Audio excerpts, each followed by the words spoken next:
In the shadowed elegance of a London townhouse, Lady Beatrice Ashford is found dead, smothered in her sleep with her own pillow.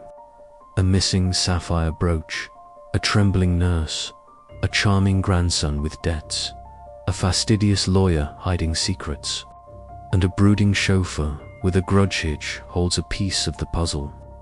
Enter Miss Jane Marple, whose keen eye and quiet wisdom unravel a web of greed, fear, and betrayal. As clues mount and alibis crumble, one question haunts Cavendish Square. Who silenced the Dowager, and what secret drove them to murder? The truth lies in the smallest threads, waiting to be pulled. Chapter 1. The Townhouse on Cavendish Square. The late October mist clung to the cobblestones of Cavendish Square, softening the sharp edges of the Georgian townhouses that stood like silent sentinels in the heart of London. Miss Jane Marple, her small frame wrapped in a sensible wool coat, stepped delicately from the taxicab, her eyes taking in the quiet elegance of the scene. She had come to visit her old friend, Lady Selina Hatherley, whose invitations were as rare as they were pressing. This time, Selina's letter had carried an undercurrent of urgency, though its details were vaguer habit Miss Marple knew well from their schoolgirl days. As she climbed the steps to Selina's door, her knitting bag swinging lightly at her side, she sensed the square held more than autumn's chill. Inside, the drawing room was a haven of warmth, with a fire crackling in the grate and the faint scent of lavender polish on the mahogany. Lady Selina, her silver hair impeccably arranged, greeted Miss Marple with a mixture of affection and agitation. "Jane, my dear, you're a godsend," she said, pressing a cup of Earl Grey into her friend's hands. "I knew you'd come. It's dreadful, simply dreadful. Poor Beatrice Ashford, dead in her own bed." Miss Marple's blue eyes, deceptively mild, sharpened as she settled into a chintz armchair. "Dead, you say? How very shocking. Tell me everything, Selina." Lady Selina needed little prompting. Dowager Lady Beatrice Ashford, who lived at number 12 across the square, had been found that morning by her maid, her face pale against the silk pillow, smothered in her sleep. The police were already there, their boots tramping through the townhouse's hushed corridors. "They say it's murder, Jane," Selina whispered, her voice trembling with the thrill of scandal. "Beatrice was a Tartar, mind you sharp as a razor and twice as cutting, but to be killed like that, in her own home, it's unthinkable." Miss Marple sipped her tea, her needles clicking softly as she drew out her knitting. "Unthinkable," she agreed, "but not, perhaps, impossible. Who was in the house, Selina?"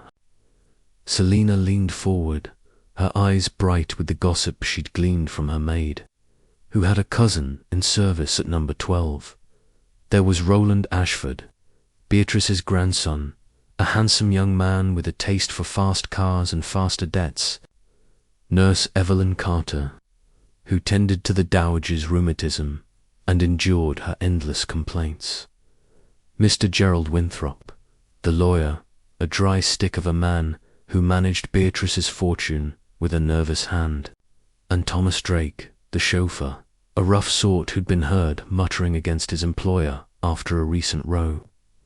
"All of them were there last night," Selina said, "and now the police inspector, Craddock, a nice man but so young, poking about, asking questions. But you, Jane, you see things others miss. You must look into it." Miss Marple's expression remained placid, though her mind was already at work, sifting through Selina's words like a gardener turning soil. She thought of St Mary Mead, where the vicar's nephew had once seemed charming until his debts led to theft. People, she knew, were much the same everywhere, whether in a village cottage or a London townhouse. "I'm no detective, Selina," she said with a small smile, but I'll call on Inspector Craddock. A little chat can do no harm."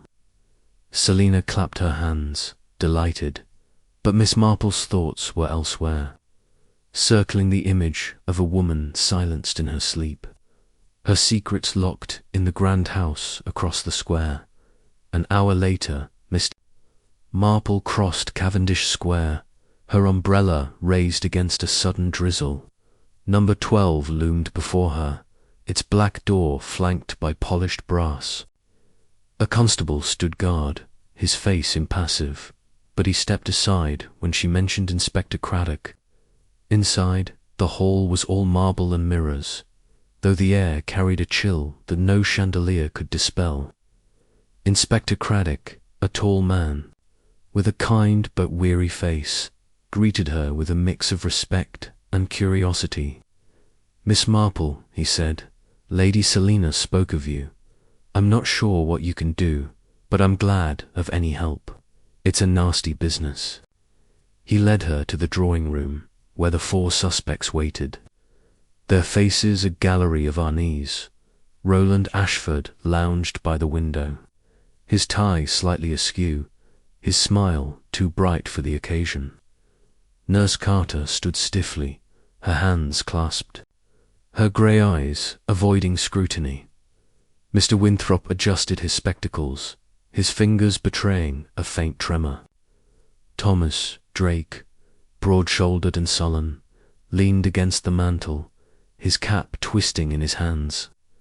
Miss Marple took them in, her gaze as gentle as it was piercing. "A terrible loss," she murmured, though her words were less condolence than invitation. None replied, but their silence spoke volumes. As Craddock outlined the case death by smothering, no signs of forced entry, Miss Marple's needles resumed their rhythm, her mind weaving a pattern from the threads of fear and motive. Before her. Chapter 2. The Household of Suspects. The drawing room of number 12 Cavendish Square was a monument to the dowager's taste, its walls adorned with gilt-framed portraits, and its air heavy with the scent of beeswax and old roses. Miss Jane Marple sat primly on a velvet-upholstered chair, her knitting bag at her feet, her eyes moving with quiet precision over the 4 figures before her. Inspector Craddock stood by the fireplace, his notebook open, his expression one of controlled frustration. The constable at the door shifted his weight, the creak of his boots a faint intrusion in the strained silence. The suspects Roland Ashford, Nurse Evelyn Carter, Mr Gerald Winthrop, and Thomas Drake formed a tableau of unease, each avoiding the other's gaze as if eye contact might betray a hidden truth. Miss Marple's needles clicked softly, a metronome to her thoughts, as she prepared to unravel the threads of this grim affair. Inspector Craddock cleared his throat, his voice steady but tinged with the weariness of a man who had seen too many such mornings. "Miss Marple," he began, "you've come at Lady Selina's urging, and I'm grateful for any insight you might offer. Lady Beatrice Ashford was found dead at 7 this morning by her maid, Claraara, smothered, the doctor says, with her own pillow. No signs of a struggle, no forced entry. The household was locked tight last night, which means," he paused, his eyes sweeping the room, "the killer was likely one of you." A ripple of tension passed through the suspects. Roland Ashford, leaning against the window frame, straightened, his boyish charm dimmed by a flicker of defiance. Nurse Carter's hands tightened in her lap, her knuckles whitening against the drab grey of her uniform. Mr Winthrop adjusted his spectacles, his thin lips pursing as if to ward off an accusation. Thomas Drake, standing apart by the mantel, gave a low grunt, his weathered face unreadable. Miss Marple noted each reaction, her mind drifting to St Mary Mead, where a farmer's wife had once betrayed her guilt with a similar tightening of the hands. People, she thought, were so very predictable, even in their efforts to hide. Let's start with the facts, Craddock continued, flipping a page in his notebook. Lady Beatrice retired at 9:30 last night, attended by Nurse Carter, who administered a sleeping draught. The household was quiet by 11, according to Clara. Roland, you were out until midnight. Mr Winthrop, you were in the study. Drake, you were in your quarters above the garage. Nurse Carter, you checked on Lady Beatrice at 10 before retiring, correct? He looked at each in turn, receiving nods, though Nurse Carter's was hesitant, and Drake's came with a scowl. Miss Marple's needles paused, her gaze lingering on the nurse's pale face. Hesitation, she knew, often hid more than it revealed. Craddock turned to Miss Marple, his tone deferential. Miss Marple, you've a knack for seeing what others miss. Perhaps you'd like to ask a question or two. The suspects shifted, their discomfort palpable. Roland flashed a smile, but it faltered under her steady gaze.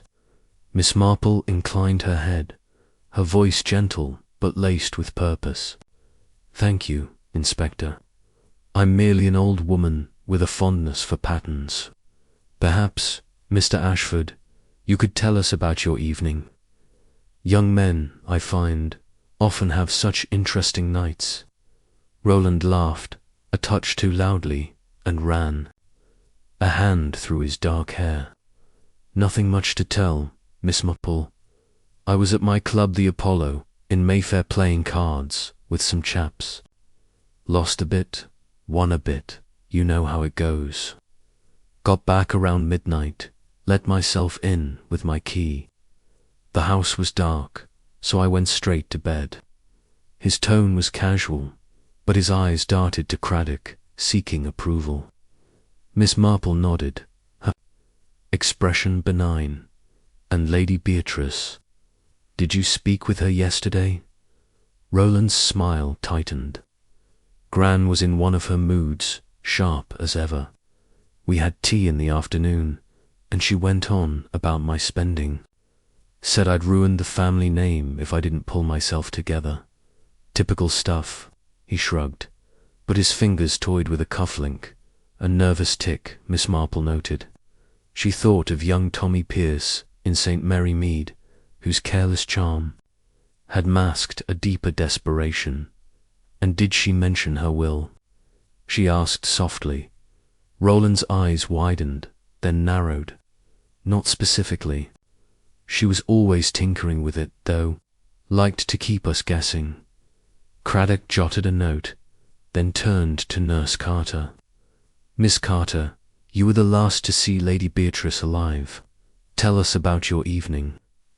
The nurse, a woman in her late 30s, with a plain face and tired eyes, sat rigidly, her hands now folded as if to still their trembling. I gave her the sleeping draught at 9:30. As usual, she said, her voice low but clear. She was settled in bed, reading her Bible. She liked a chapter before sleep. I checked her pulse, adjusted her pillows, and left her at 10. She was fine drowsy, but fine. Her words were precise, but her gaze flickered to the floor. Avoiding Miss Marple's scrutiny and the sleeping draught, Miss Marple said, her tone as mild as a summer breeze. Was it her usual dose? I understand such things can be delicate. Nurse Carter's lips parted, then closed. Yes, the usual dose. Dr. Hargreaves prescribed it for her insomnia. 2 teaspoons, no more. Miss Marple nodded, her mind turning to a chemist's assistant in St Mary Mead, who had once mismeasured a dose with dire results. And you saw no one else in her room? No visitors? Nurse Carter shook her head firmly. No one. The house was quiet. Craddock's attention shifted to Mr Winthrop, who sat with the posture of a man accustomed to boardrooms. Mr Winthrop, you were in the study until 11. What were you working on? The lawyer cleared his throat. his voice dry as parchment. Lady Beatrice's financial affairs.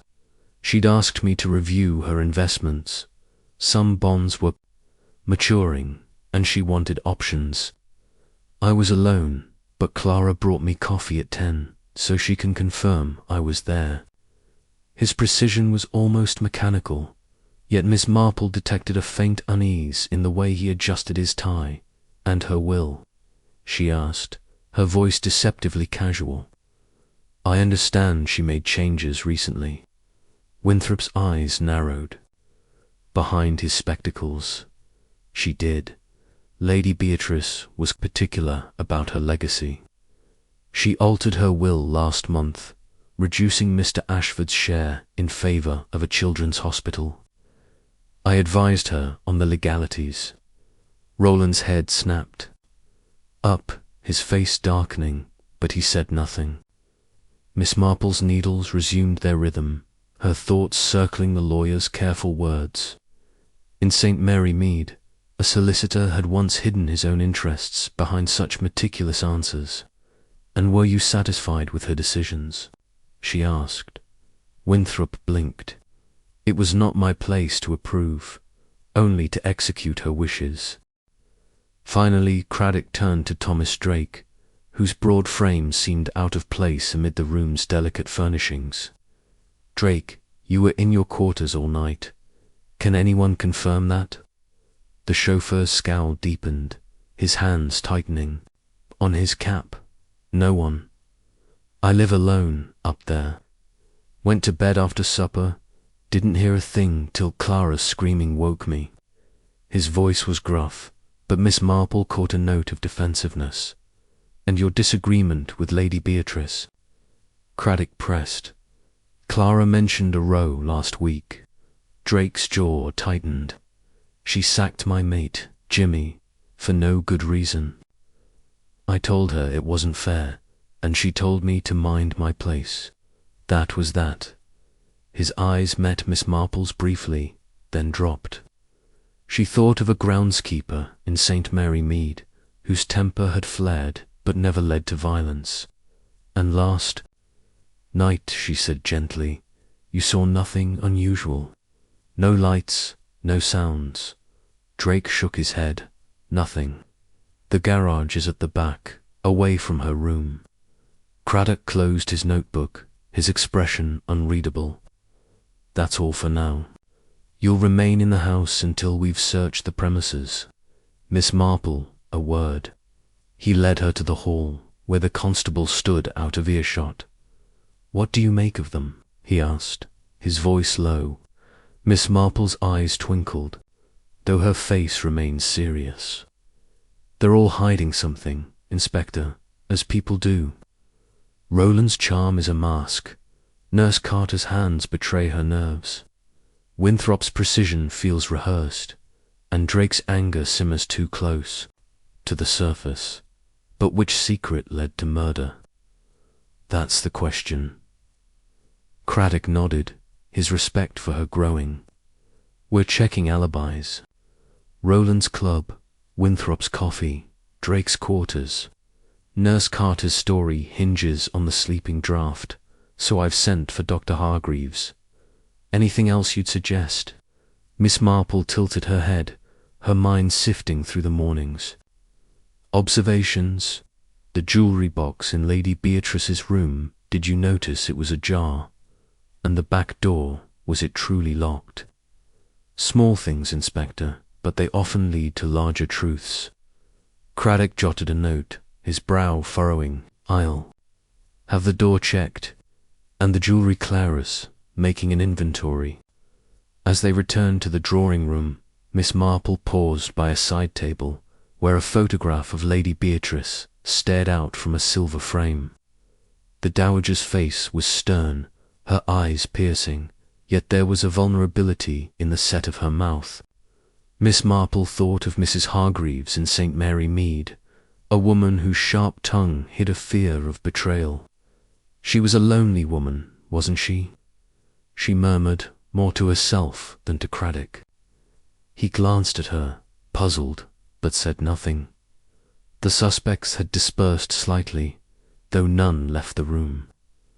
Roland was now by the bookcase, flipping through a volume with feigned interest. Nurse Carter stood near the window, her back to the room, her shoulders tense. Winthrop sat at a writing desk, his pen scratching notes as if to anchor himself. Drake remained by the mantel, his eyes fixed on the fire. Miss Marple took her seat again, her knitting resuming its steady rhythm. She watched them, her mind weaving a tapestry of motives and opportunities. Roland, she thought, had the most to gain. Lady Beatrice's fortune would clear his debts, restore his lifestyle. Yet his charm, so carefully deployed, suggested a man, accustomed to talking his way out of trouble. Could he have slipped into her room, pillow in hand, to secure his future? Nurse Carter, with her access to the Dowager's bedside, knew the power of a sleeping draught. Had she misjudged a dose, or worse, used it to ensure silence? Winthrop's knowledge of the will gave him influence, but what if he feared exposure? Some irregularity in the accounts, perhaps, and Drake, with his grudge and his solitude, could have moved unseen through the garden, his strength more than enough to end a frail woman's life. Miss Marple's thoughts were interrupted by Clara, the maid, who entered with a tray of tea. The girl's eyes were red-rimmed, her hands trembling as she set down the cups. "Poor madam," she whispered, glancing at Miss Marple. "She didn't deserve this." Miss Marple smiled kindly, patting the girl's hand. "You were fond of her, weren't you? Tell me, Clara, was Lady Beatrice herself last night?" Clara nodded, her voice barely audible. "Sharp as ever, Miss Yard. She told me to polish the silver properly or I'd be out. But she gave me a shilling after, like she always did." Miss Marple nodded, filing the detail away. Generosity, even. Grudging spoke of a woman not entirely hardened. As Clara left, Miss Marple sipped her tea, her eyes never leaving the suspects. The room was a microcosm of human nature. She thought ambition, fear, resentment, all simmering beneath the surface. In St. Mary Mead, such emotions had led to petty thefts and whispered scandals, but here, in the grandeur of Cavendish Square, they had birthed murder. She recalled a village dressmaker who had poisoned her rival, not for gain but to silence a secret. What secret, she wondered, had Lady Beatrice held, and who had feared its exposure? Craddock approached, his voice low. "The doctors confirmed the sleeping draught was standard, but he's running tests, and the back door it was locked. But the key was in the kitchen, not the lock. Odd, that." Miss Marple's eyes brightened. "Very odd, Inspector. Keys have a way of wandering, don't they? Like truths, they're often misplaced." Craddock smiled despite himself, sensing her mind was already steps ahead. The morning wore on, the suspects confined to the drawing room as the police searched the house. Miss Marple remained, her presence a quiet anchor amid the growing tension. She watched Roland's restless pacing, Nurse Carter's furtive glances, Winthrop's meticulous note-taking, Drake's brooding silence. Each, she knew, held a piece of the puzzle, but the picture was far from clear. As the clock struck noon, she tucked her knitting away, her resolve firm. Lady Beatrice's death was no random act, but a calculated one, born of a motive as old as humanity itself, and Miss Marple, with her unassuming air and unerring instinct, would find it. Chapter 3. The scene of the crime, the staircase of number 12, Cavendish Square, creaked faintly under Miss Jane Marple's measured steps, each one taken with the deliberate care of an elderly woman who knew the value of observation over haste. Inspector Craddock led the way, his broad shoulders filling the narrow passage as they ascended to the dowager's bedroom on the first floor. Behind them, the murmur of the suspects in the drawing-room faded, replaced by the oppressive silence of a house touched by death. Miss Marple's eyes, bright and unyielding despite her frail frame, took in the polished banister, the faded Persian runner, and the faint scent of lavender that lingered in the air ascent. She noted that seemed to follow Nurse Carter like a shadow at the landing. Craddock paused before a heavy oak door, its brass handle gleaming in the dim light of a sconce. "This is it," he said, his voice low, as if reluctant to disturb the room's grim sanctity. "Lady Beatrice was found here this morning.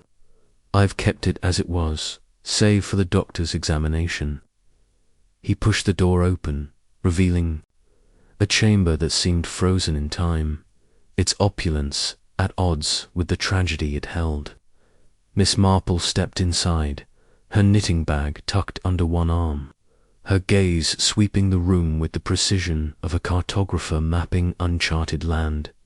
The bedroom was a study in grandeur, its high ceiling adorned with intricate plasterwork, its walls draped in damask the colour of claret.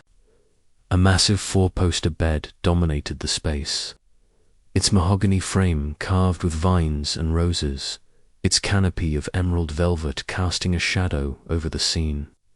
The bed was neatly made, its white linens pristine, save for the silk pillow that lay at its centre, its smooth surface betraying no sign of the violence it had wrought.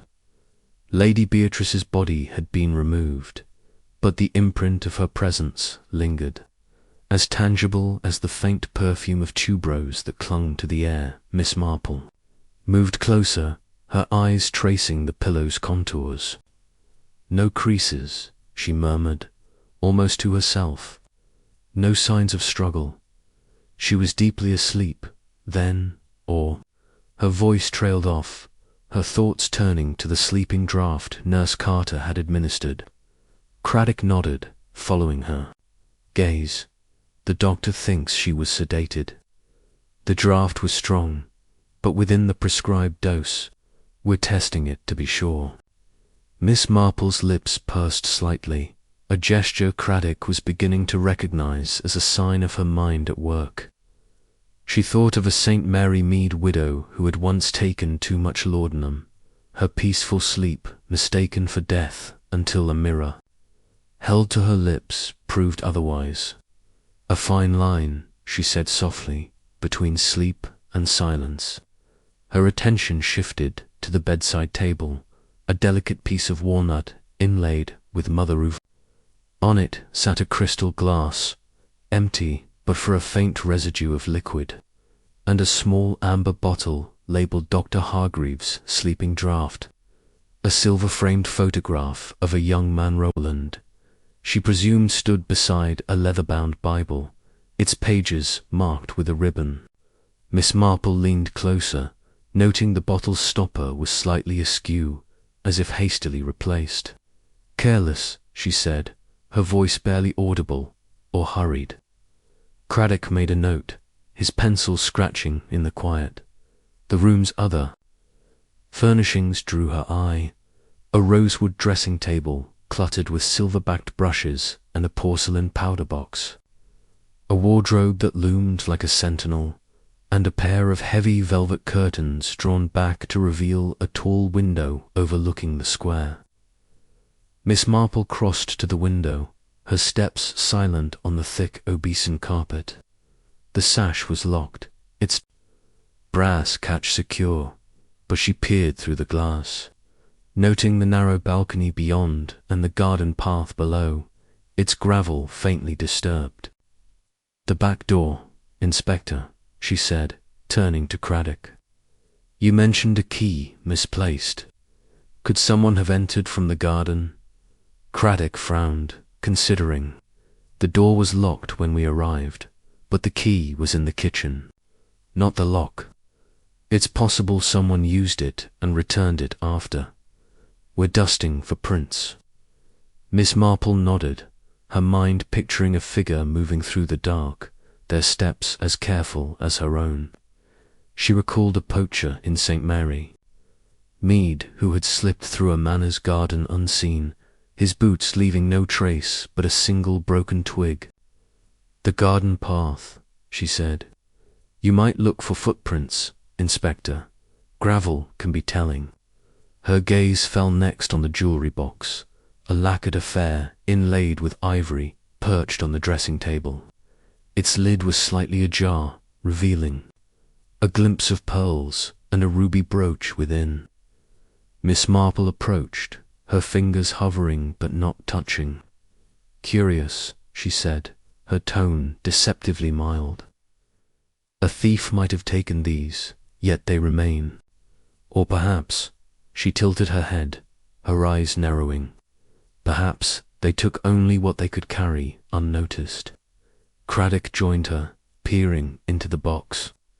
Clara's checking the inventory, but nothing obvious is missing. You think theft was the motive? Miss Marple's smile was faint, almost wistful. Motives, Inspector, are like threads in a tapestry. They weave together, greed, fear, anger. This box may tell us more than it seems. She thought of a St. Mary Mead spinster who's stolen. Locket had unmasked a jealous sister, the theft a prelude to deeper malice. Craddock signalled to the constable, who stepped forward to guard the box until Clara's inventory was complete.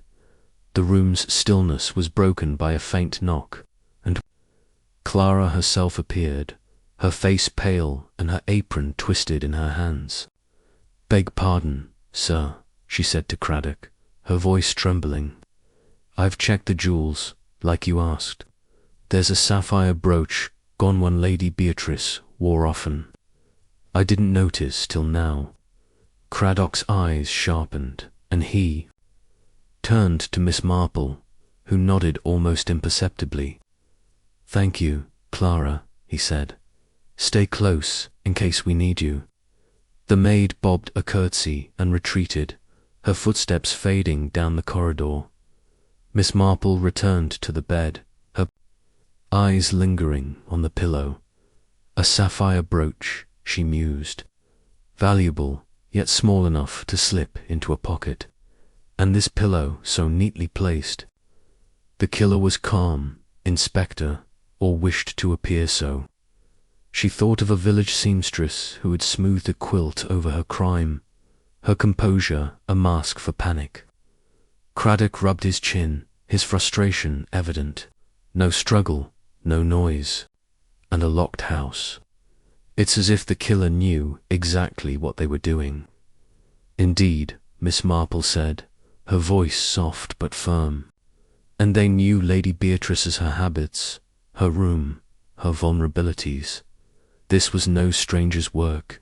She moved to the wardrobe, its doors slightly ajar, and peered inside. Rows of silk dresses and fur-trimmed coats hung in orderly ranks. But a faint disturbance caught her Aja shawl, folded but slightly askew, as if touched and replaced.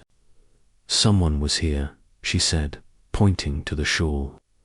"Not Clara, I think. She's too precise." Craddock examined it, noting a faint smudge on the fabric, too faint to identify. "We'll have it checked," he said, his respect for her growing. The window drew her back, its view of the square a reminder of the world beyond this stifled room. Miss Marple pictured the night before. Lady Beatrice asleep, the house dark, a figure moving with purpose. Was it Roland, desperate for his inheritance? Nurse Carter, her hands steady as she adjusted a pillow instead of a blanket. Winthrop, hiding a financial misstep. Or Drake, his grudge, carried through the garden's shadows. Each possibility hung. In her mind, as delicate and tangled as the lace she knitted in St. Mary Mead. Craddock watched her, sensing the wheels turning behind her placid exterior. "Anything else, Miss Marple?" he asked, his tone almost hopeful. She turned, her eyes twinkling with a quiet resolve. "Only this, Inspector. The truth is often in the smallest things. A misplaced key, a missing brooch, a shawl out of place. They're like stitches, you see. Pull one, and the whole pattern unravels." She paused, her gaze returning to the pillow, and this pillow, it's too perfect. A killer who takes such care wants us to see what they wish, not what they did. Craddock nodded, his notebook filling with her suggestions. "I'll have the garden searched and the shawl analyzed, and the brooch will check pawnshops in case it's surfaced." Miss Marple smiled, her approval subtle but warm. "A good start, Inspector. Now, perhaps we should return to our friends downstairs. They'll be restless, and restless people make mistakes." She moved toward the door, her steps as light as her thoughts were heavy, her mind already weaving the next thread in the tapestry of Lady Beatrice's death as they descended. The house seemed to close around them, its grandeur a mask for the secrets it held. Miss Marple's fingers brushed her knitting bag, a comforting ritual as her thoughts raced. In St. Mary Mead, she had seen death in simpler Gisser poisoned tea, a stolen letter, but here, in the heart of London, the stakes were higher, the players more guarded. Yet human nature, she knew, was the same, whether in a village or a townhouse, and human nature, with its frailties and fears, would lead her to the truth. Chapter 4.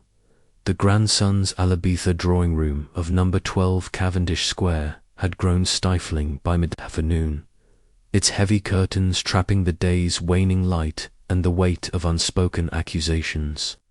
Miss Jane Marple sat near the fireplace, her knitting needles moving with their usual unhurried rhythm, though her eyes missed nothing.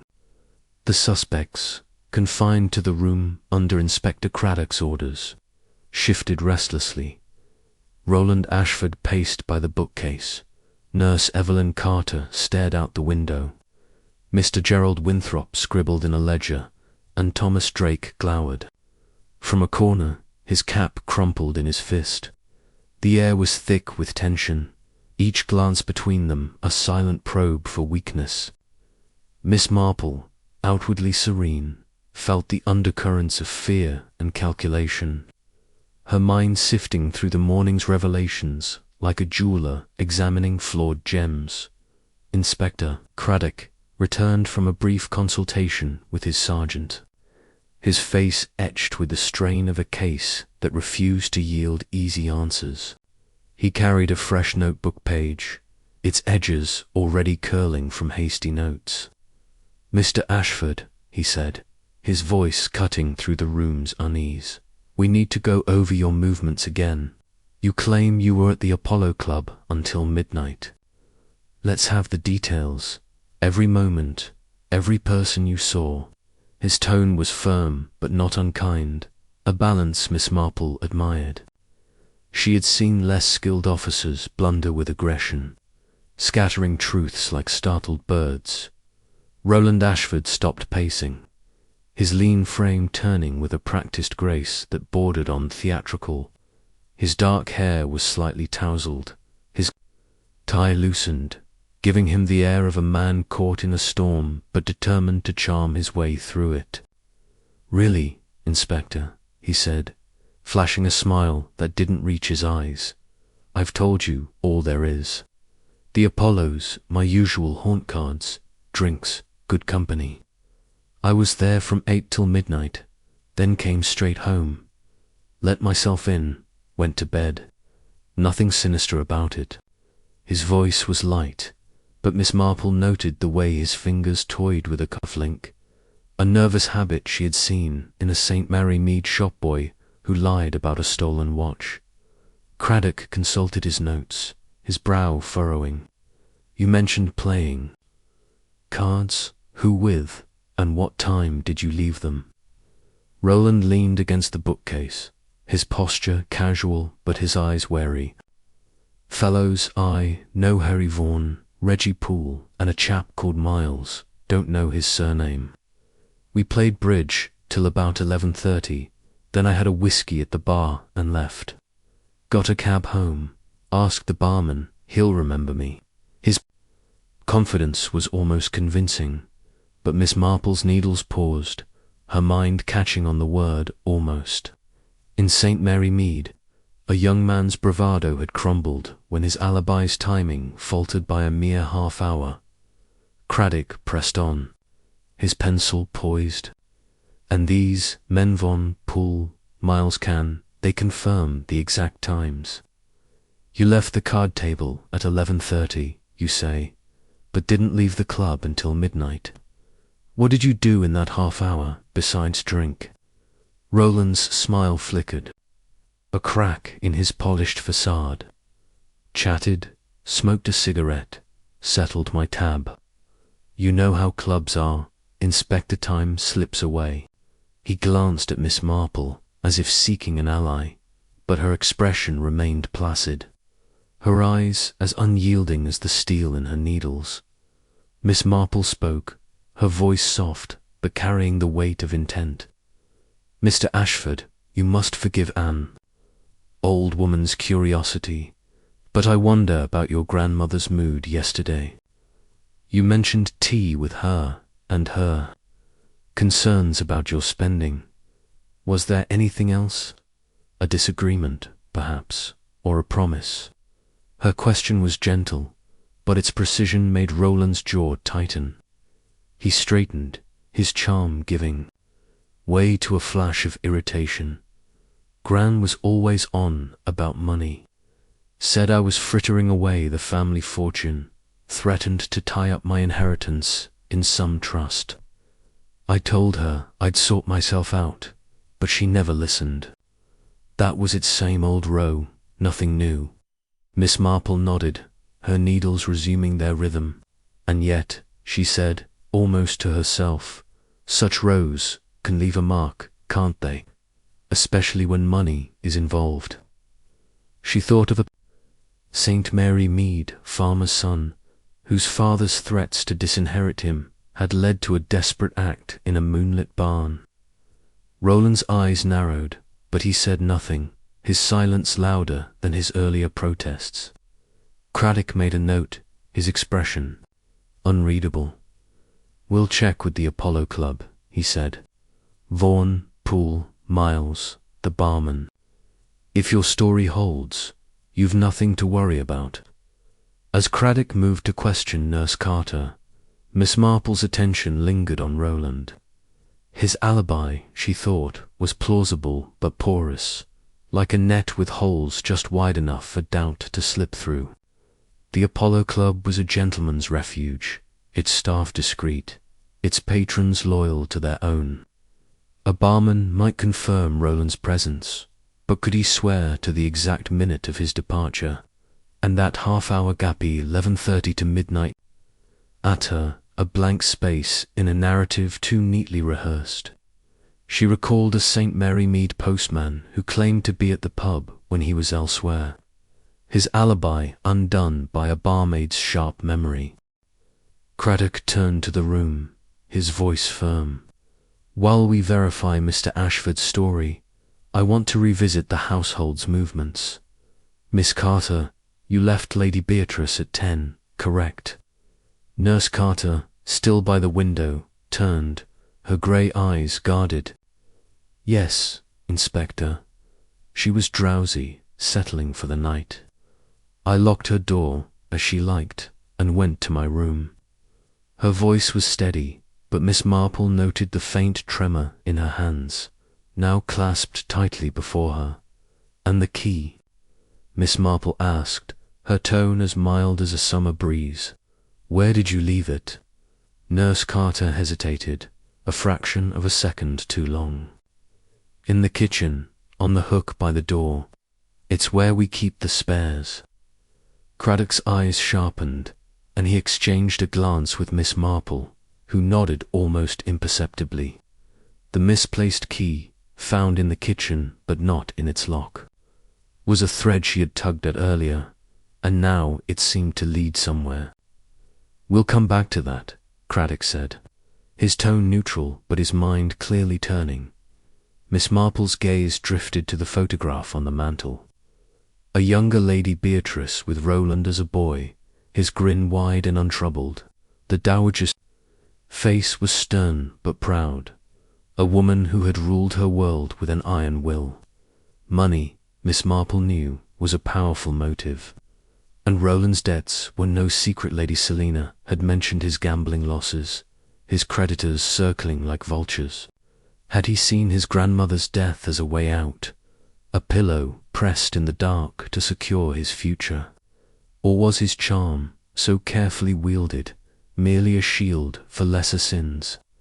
Craddock's sergeant entered, a young man with a brisk manner, and whispered something to the inspector. Craddock's face tightened, and he addressed the room. "We've had word from the Apollo Club. A waiter confirms Mr Ashford was there, playing cards until around 11:30. As he said, the barman remembers serving him a whiskey, but can't pinpoint the times. Says it was busy. We're still tracking down Vaughan and the others." Roland's shoulders relaxed slightly, but Miss Marple's needles didn't falter. A partial alibi, she thought, was no alibi at all. In St Mary Mead, a baker's apprentice had been seen at the village dance, yet slipped away to commit a theft unnoticed. Miss Marple spoke again, her voice a gentle probe. "Mr Ashford, you mentioned letting yourself in at midnight. The front door, I presume. Did you notice anything lights, sounds? Perhaps the back door ajar?" Roland frowned, as if the question puzzled him. Front door, yes. The house was dark, quiet. "I didn't check the back door. Why would I? I was knackered, went straight to bed." His tone was defensive, and Miss Marple smiled, her eyes kind but unyielding. "Of course," she said, "but houses, you know, have a way of speaking, if one listens." Craddock moved on, questioning Winthrop about his time in the study, but Miss Marple's thoughts remained with Roland. His story held, for now, but its edges were frayed. The cab he claimed to have taken, had anyone seen it? The front door key, where was it kept, and could another have used it? And that half hour at the club, unaccounted for except by a vague whiskey and a cigarette. She pictured him slipping out a side door, returning to Cavendish Square under cover of night, his steps silent on the stairs. Possible, but not certain. Human nature, she knew, was rarely so tidy. The room's tension had shifted, Roland's interrogation leaving the others on edge.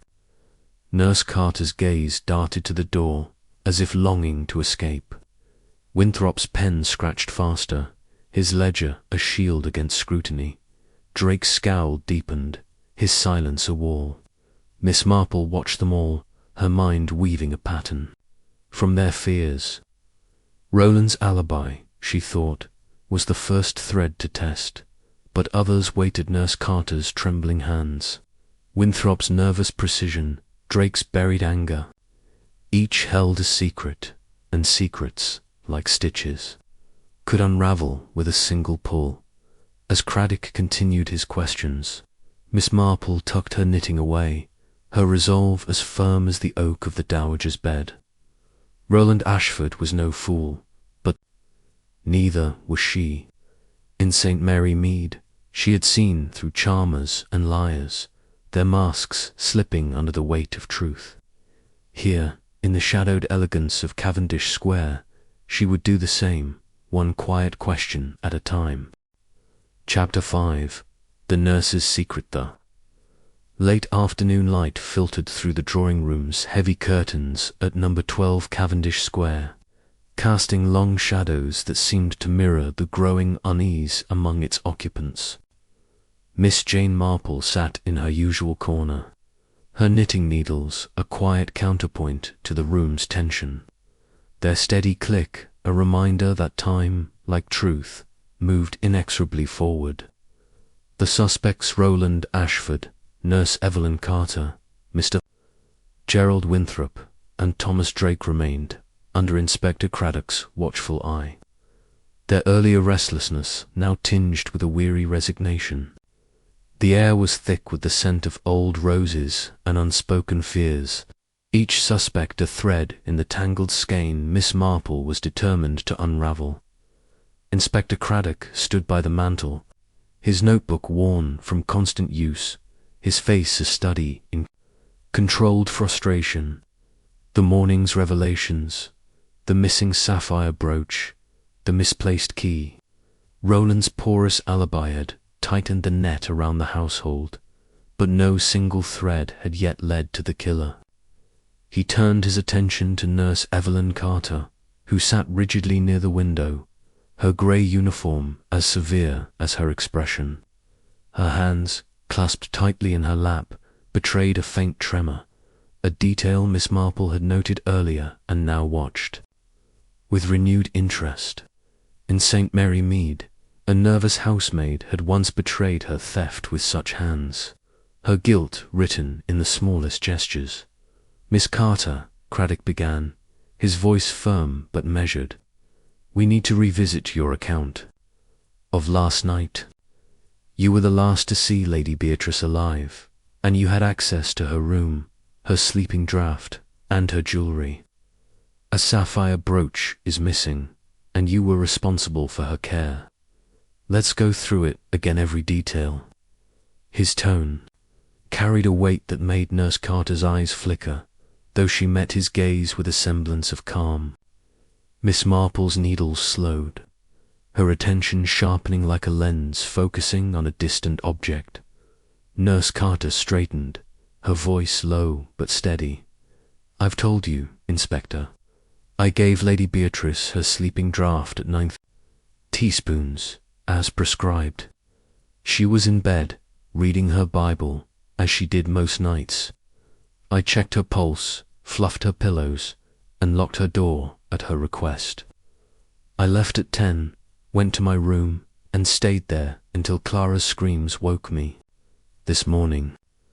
Her words were precise, almost rehearsed, but Miss Marple caught the slight catch in her breath, the way her fingers tightened against each other. Fear, she thought, was a powerful motivator, and Nurse Carter was afraid. Craddock flipped a page in his notebook, his eyes narrowing. "And the key to Lady Beatrice's room, where did you leave it?" Nurse Carter's lips parted, then closed, a hesitation so brief it might have gone unnoticed by a less observant eye.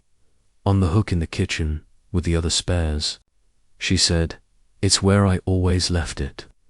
Craddock's brow furrowed, and he glanced at Miss Marple, who inclined her head slightly, a silent acknowledgement of the discrepancy they had discussed earlier. The key, found in the kitchen but not in its lock, was a puzzle piece that refused to fit neatly. Miss Marple spoke, her voice as gentle as a breeze through a village garden. "Miss Carter, you'll forgive an old woman's fussiness, but I wonder about the sleeping draught. You're a nurse, trained in such matters, and yet the bottle stopper was askew when we saw it. A small thing, perhaps, but small things matter in a sick room, don't they?" Her question was soft, almost maternal, but its precision made Nurse Carter's eyes widen, a flicker of panic breaking through her composure. I must have been distracted," she said, her voice faltering. "Lady Beatrice was particular, always watching. It's easy to fumble under her eye." Miss Marple nodded, her expression one of kindly understanding, though her mind was far from placated. She thought of a St. Mary Mead chemist's assistant, whose careless handling of a tonic had masked a deeper deceit. "And the jewellery box," she continued, her tone unchanged. "You must have seen it often, attending Lady Beatrice at her dressing table. Did you notice anything amiss yesterday? The sapphire brooch, for instance?" Nurse Carter's hands unclenched, then clenched again, a movement Miss Marple watched with the patience of a cat at a mousehole. "No," the nurse said firmly. "I never touched her jewels. My duties were medical, not personal." Craddock interjected, his voice sharper now. "Yet a brooch is missing, Miss Carter, and you had access to her room. Clara says Lady Beatrice wore it 2 days ago, and it was kept in that box. You were in and out of her bedroom daily. If not you, who else?" Nurse Carter's face paled, her lips trembling before she pressed them into a thin line. "I don't know," she said, her voice barely above a whisper. "I swear I don't." Miss Marple's needles resumed their rhythm, her mind turning over the nurse's denial. In St. Mary Mead, a governess had sworn her innocence with similar fervour, only to crumble when a stolen ring was found in her sewing kit. Craddock signalled to his sergeant, who had been hovering near the door, and the young man stepped forward with a small evidence bag. Inside was a scrap of fabric, grey and frayed, its weave matching Nurse Carter's uniform. "We found this caught on the wardrobe's latch in Lady Beatrice's room," Craddock said, holding it up. "Care to explain, Miss Carter?" The nurse's eyes widened, her breath catching audibly. I don't know how it got there," she stammered. "I was in the wardrobe last week, fetching a shawl for her. It must have torn then." Her words tumbled out, too quick, too desperate, and Miss Marple's eyes narrowed, though her face remained serene. "Last week?" Craddock repeated, his tone sceptical. "Yet Clara says the wardrobe was dusted yesterday, and no such fabric was found. You're sure it wasn't last night?" Nurse Carter shook her head, her composure fraying like the scrap in Craddock's hand. "I wasn't in the wardrobe last night, I swear it." Miss Marple watched her, her thoughts drifting to a St. Mary Mead seamstress who had lied about a torn apron, her guilt betrayed by the needle marks on her fingers. Nurse Carter's hands, she noted, bore no such marks, but their constant motion spoke of a different kind of guilt. Miss Marple leaned forward slightly, her voice as soft as ever. "Miss Carter, you must have been very tired caring for Lady Beatrice. She was a demanding woman, I'm told, and nursing is such a heavy burden. Did she ever speak of her jewels? Perhaps ask you to fetch them or put them away?" The question was a gentle trap, and Nurse Carter's eyes darted to the floor, as if seeking an escape. She sometimes asked me to fetch a necklace or a brooch," she admitted, "but I never touched them otherwise. She was particular about her things." Her voice was strained, and Miss Marple nodded, her mind filing away the admission. Access, she thought, was the first step to opportunity. Craddock's patience was wearing thin, his voice taking on an edge. "Miss Carter, a brooch is missing.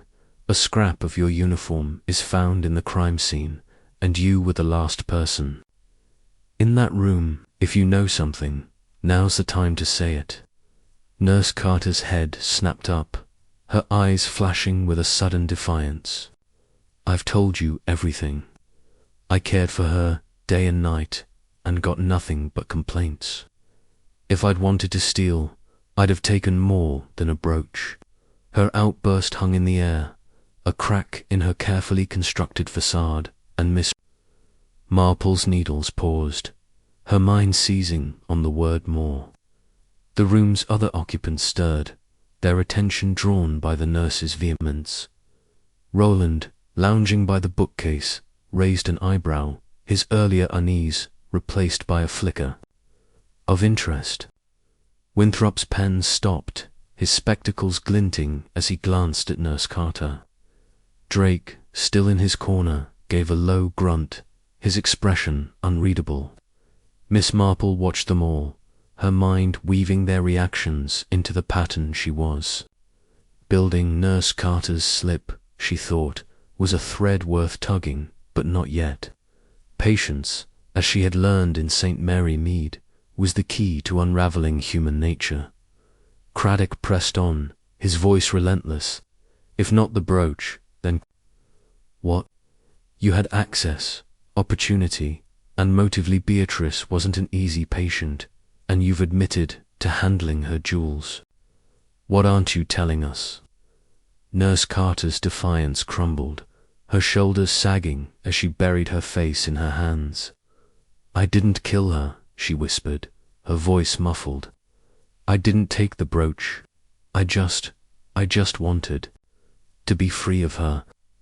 The admission was vague, yet heavy with implication, and Miss Marple's eyes sharpened, though her face remained gentle. Miss Marple spoke again, her tone as soothing as a lullaby. Freedom, Miss Carter, is a powerful wish. Lady Beatrice's demands must have been exhausting. Did you ever think of leaving, perhaps with something to ease your way? The question was a delicate probe, and Nurse Carter's head jerked up, her eyes wide with alarm.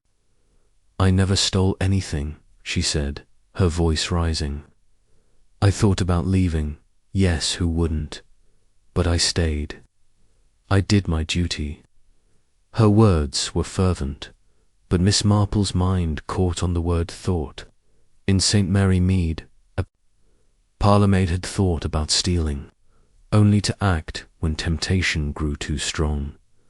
Craddock signalled to the sergeant, who stepped forward with a search warrant. Miss Carter, we're going to search your room. If there's nothing to hide, you've nothing to fear. Nurse Carter's face drained of colour, her hands trembling openly now. You won't find anything, she said, but her voice lacked conviction. Miss Marple watched her, her thoughts turning to the sewing box of a St. Mary Mead governess, where a stolen cameo had been hidden among spools of thread. We shall see, she said softly, her words directed more to herself than to the room as the sergeant led Nurse Carter to her quarters. Craddock turned to Miss Marple, his voice low. She's hiding something, but is it murder or just theft? That outburst's more than a brooch, it's got me thinking. Miss Marple nodded, her eyes twinkling with quiet resolve. People often say more than they mean, Inspector, especially when afraid. Nurse Carter's secret is close to the surface now. A search may bring it out, or it may drive it deeper. She thought of a St. Mary Mead widow who had confessed to a petty theft to hide a greater sin.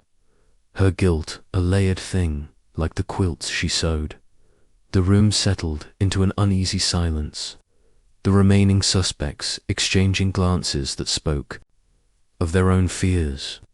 Roland resumed his pacing, Winthrop returned to his ledger, and Drake stared at the fire, his silence a fortress.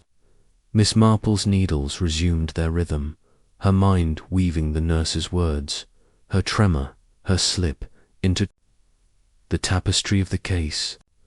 Nurse Carter, she thought, was a woman under pressure, her duty a chain that had chafed until it broke. But had it broken into theft, or something darker?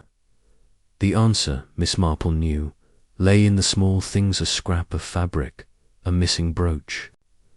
A trembling hand, and she would find it, as she always did, with the patience of a woman who understood the heart's hidden corners.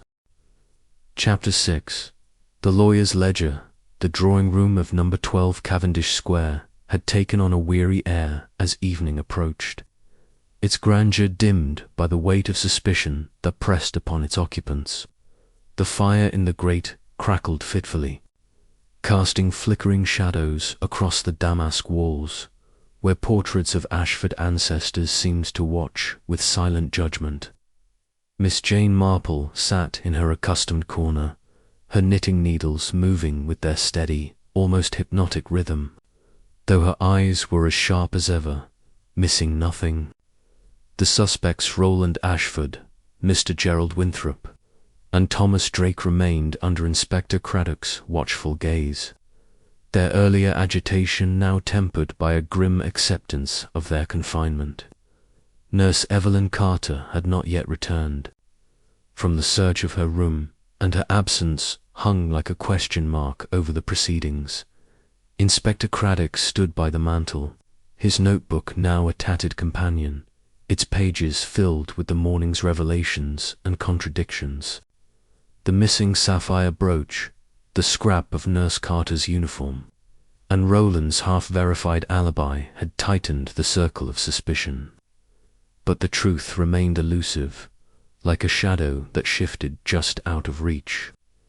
Craddock's face, lined with the strain of a long day, betrayed a flicker of impatience as he turned his attention to Mr Gerald Winthrop, who sat at a small writing desk, his spectacles glinting as he scribbled in a leather-bound ledger. The lawyer's precision, Miss Marple had noted, was a kind of armour, but even armour could conceal cracks. "Mr Winthrop," Craddock said, his voice cutting through the room's heavy silence, "we've heard from Mr Ashford and Miss Carter, and now it's your turn. You were in the study until 11 last night, working on Lady Beatrice's financial affairs. I need a clear account, every detail, every document you handled, and anyone who saw you." His tone was firm, a reminder that no one, not even a man of Winthrop's fastidious demeanour, was above scrutiny. Miss Marple's needles slowed, her attention honing in on the lawyer, whose pen paused mid-stroke, a faint tremor betraying his composure. Winthrop adjusted his spectacles, his thin lips pursing as he set the ledger aside with deliberate care. "Of course, Inspector," he said, his voice dry as the rustle of old parchment. "I was reviewing Lady Beatrice's investment portfolio bonds, mostly, and a few shares in a shipping company. She'd asked for a detailed report as she was considering reallocating funds. I worked alone, but Clara brought me coffee at 10, and I spoke briefly with Lady Beatrice at 9 before she retired. I left the study at 11, locked it, and went to my room. That's all." His account was precise, almost mechanical, but Miss Marple caught the slight tightening of his jaw, a sign of unease she had seen in a St Mary Mead solicitor who had misfiled a will to hide his own errors. Craddock flipped a page in his notebook, his eyes narrowing.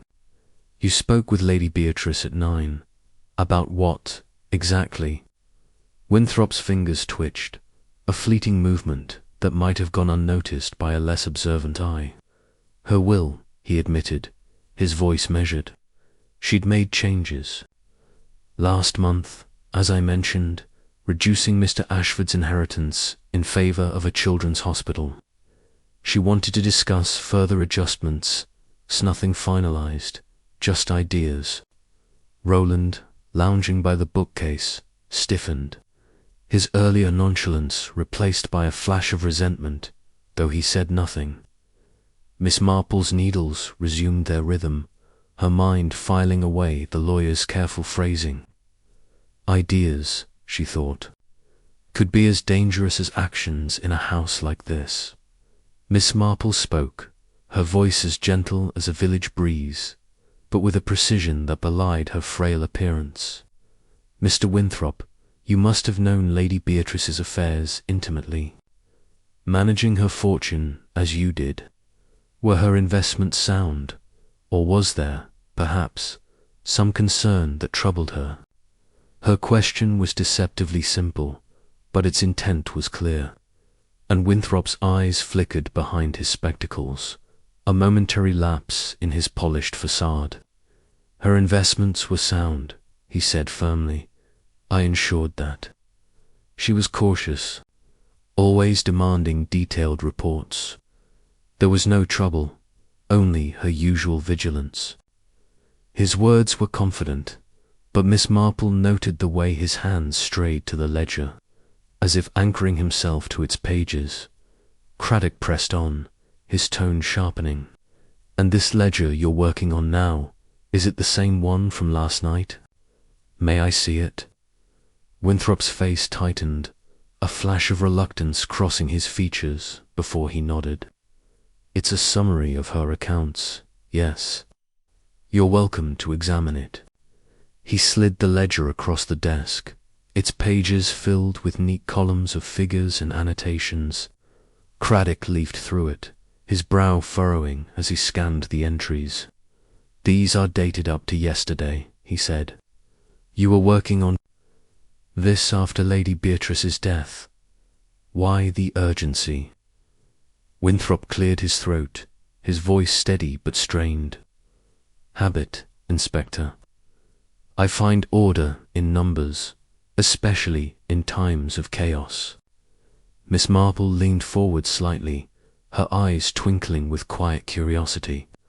Numbers, Mr Winthrop, are so very telling, aren't they? Like the stitches in my knitting, they must balance, or the pattern fails. Were there any irregularities in Lady Beatrice's accounts that might have worried her?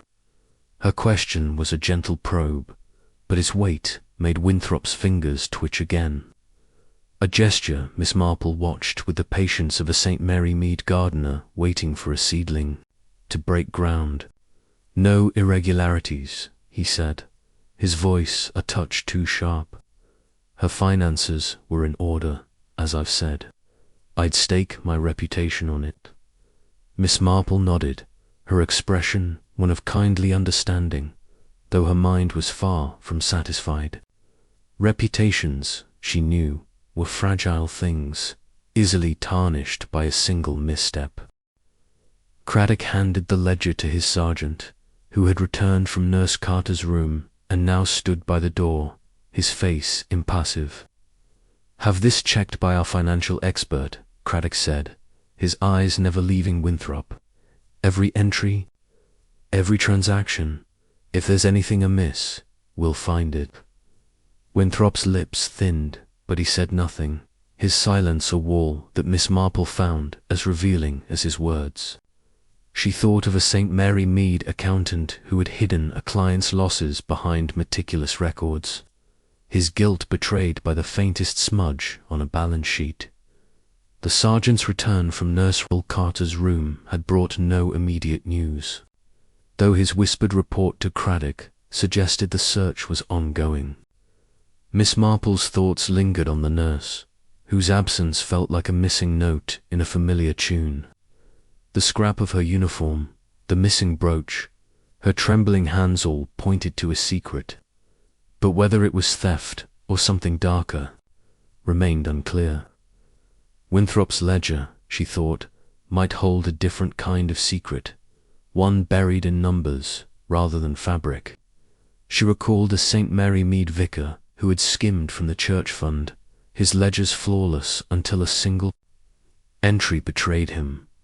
Craddock turned back to Winthrop, his voice relentless. You mentioned Lady Beatrice's will. She was considering further changes, you said. Did anyone else know of this Mr Ashford, perhaps, or Nurse Carter? Winthrop's eyes darted to Roland, then back to Craddock, a fleeting glance that Miss Marple caught and filed away. I didn't discuss it with anyone, he said. Lady Beatrice was private about such matters. I only advised her on the legalities. Roland snorted softly, his resentment breaking through. Private was she, always dangling that will over my head, like a sword. Winthrop's face remained impassive, but Miss Marple noted the faint flush at his collar, a sign of discomfort. She had seen in a St Mary Mead magistrate caught in a lie. Miss Marple spoke again, her tone as soft as ever. Mr Winthrop, you must have worked closely with Lady Beatrice over the years, trusted with her most sensitive affairs. Did she ever express concerns about her household, about loyalty, perhaps, or betrayal? Her question was a delicate trap, and Winthrop's fingers stilled on the desk, his composure wavering. She was cautious, he said carefully. She questioned everyone's motives, even mine. It was her nature. but she never mentioned anything specific. His words were guarded, but Miss Marple's mind seized on the word questioned. In St Mary Mead, a suspicious widow had questioned her butler's accounts, only to find her doubts were justified.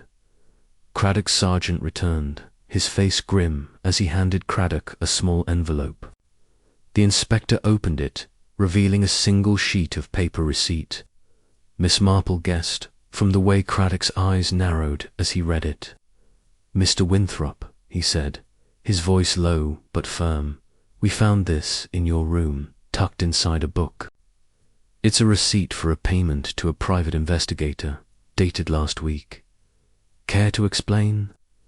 Winthrop's face paled, his spectacles slipping slightly as he leaned back. "It's personal," he said, his voice faltering. "A family matter. Nothing to do with Lady Beatrice." Craddock's jaw tightened, and he held up the receipt. "A family matter that required surveillance. You'll need to do better than that." Miss Marple watched Winthrop closely, her needles pausing as she sensed a crack in his armour. The receipt, she thought, was a new thread, one that might lead to a motive far removed from ledgers. She recalled a St Mary Mead lawyer who had hired a detective to cover his own indiscretions, only to find the investigation turned against him. "Mr Winthrop," she said gently, "secrets, even personal ones, have a way of complicating things. If this investigator was watching someone in this house, it might help us understand Lady Beatrice's death." Her words were kind, but their intent was clear, and Winthrop's eyes widened, a flash of panic breaking through his reserve. "I hired him to check on a relative," Winthrop said, his voice strained. "My niece's been mixing with the wrong sort. It has nothing to do with this house or Lady Beatrice. I swear it." His protest was fervent, but Miss Marple's mind was already turning, weighing the truth against the possibility of deception. A private investigator, she thought, could uncover secrets, so create them. Had Winthrop been watching Lady Beatrice, perhaps to protect his own interests? Or was his niece a convenient excuse, like the sick aunt of St Mary? Mead clerk had invented to cover his embezzlement. Craddock pocketed the receipt, his expression unreadable. "We'll verify this, Mr Winthrop. Names, dates, the investigator's contact details, give them to my sergeant. If it checks out, you're in the clear. If not," he let the implication hang, and Winthrop nodded, his face ashen. Miss Marple's needles resumed their rhythm, her thoughts weaving the receipt, the ledger, and Winthrop's nervous precision into the pattern of the case. The lawyer, she thought, was a man who lived by control. Yet something had slipped beyond his grasp. The room's tension shifted, the other suspects reacting to Winthrop's discomfort. Roland's eyes gleamed with a hint of satisfaction, as if relieved to see another under scrutiny. Drake's scowl softened, his silence now tinged with curiosity. Miss Marple watched them, her mind noting their reactions as carefully as she noted Winthrop's. The ledger, the receipt, the will-all were threads, and one, she was certain, would lead to the truth. In St Mary Mead, she had seen men like Winthrop undone by their own meticulousness, their secrets buried in the very records they kept. Here, in the shadowed elegance of Cavendish Square, she would find that secret, with the patience of a woman who knew the power of a single, well-placed stitch. Chapter 7. The chauffeur's grudge. The evening had deepened over Cavendish Square, the gaslights outside number 12 casting a feeble glow against the gathering dusk. Inside the drawing-room, the atmosphere was taut, a bowstring stretched near to breaking. Miss Jane Marple sat in her corner, her knitting needles tracing their familiar rhythm, though her eyes were as alert as a hawk's. taking in every shift of posture, every sidelong glance among the suspects. The fire had been stoked, but its warmth did little to dispel the chill of suspicion that clung to the room. Roland Ashford lounged by the bookcase, his earlier bravado dimmed. Mr Gerald Winthrop sat at his desk, his ledger closed but his fingers restless. And Thomas Drake, the chauffeur, stood apart, his broad frame filling the corner like a storm cloud. Nurse Evelyn Carter remained absent, her room still under search. Her fate a silent question that loomed over the proceedings. Inspector Craddock paced before the mantel, his notebook now a battered relic of the day's interrogations. The revelations, the missing brooch, the scrap of Nurse Carter's uniform. Winthrop's mysterious receipt had woven a web of doubt, but the killer's identity remained a shadow, elusive and mocking. Craddock's face etched with the fatigue of a man wrestling with half-truths, hardened as he turned to Thomas Drake, whose sullen presence had been a constant, brooding note in the room's uneasy symphony. "Drake," Craddock said, his voice sharp enough to cut through the chauffeur's silence. "It's time we had your full account. You were in your quarters above the garage last night, you say. Let's have every detail: who you saw, what you heard, and why you argued with Lady Beatrice last week."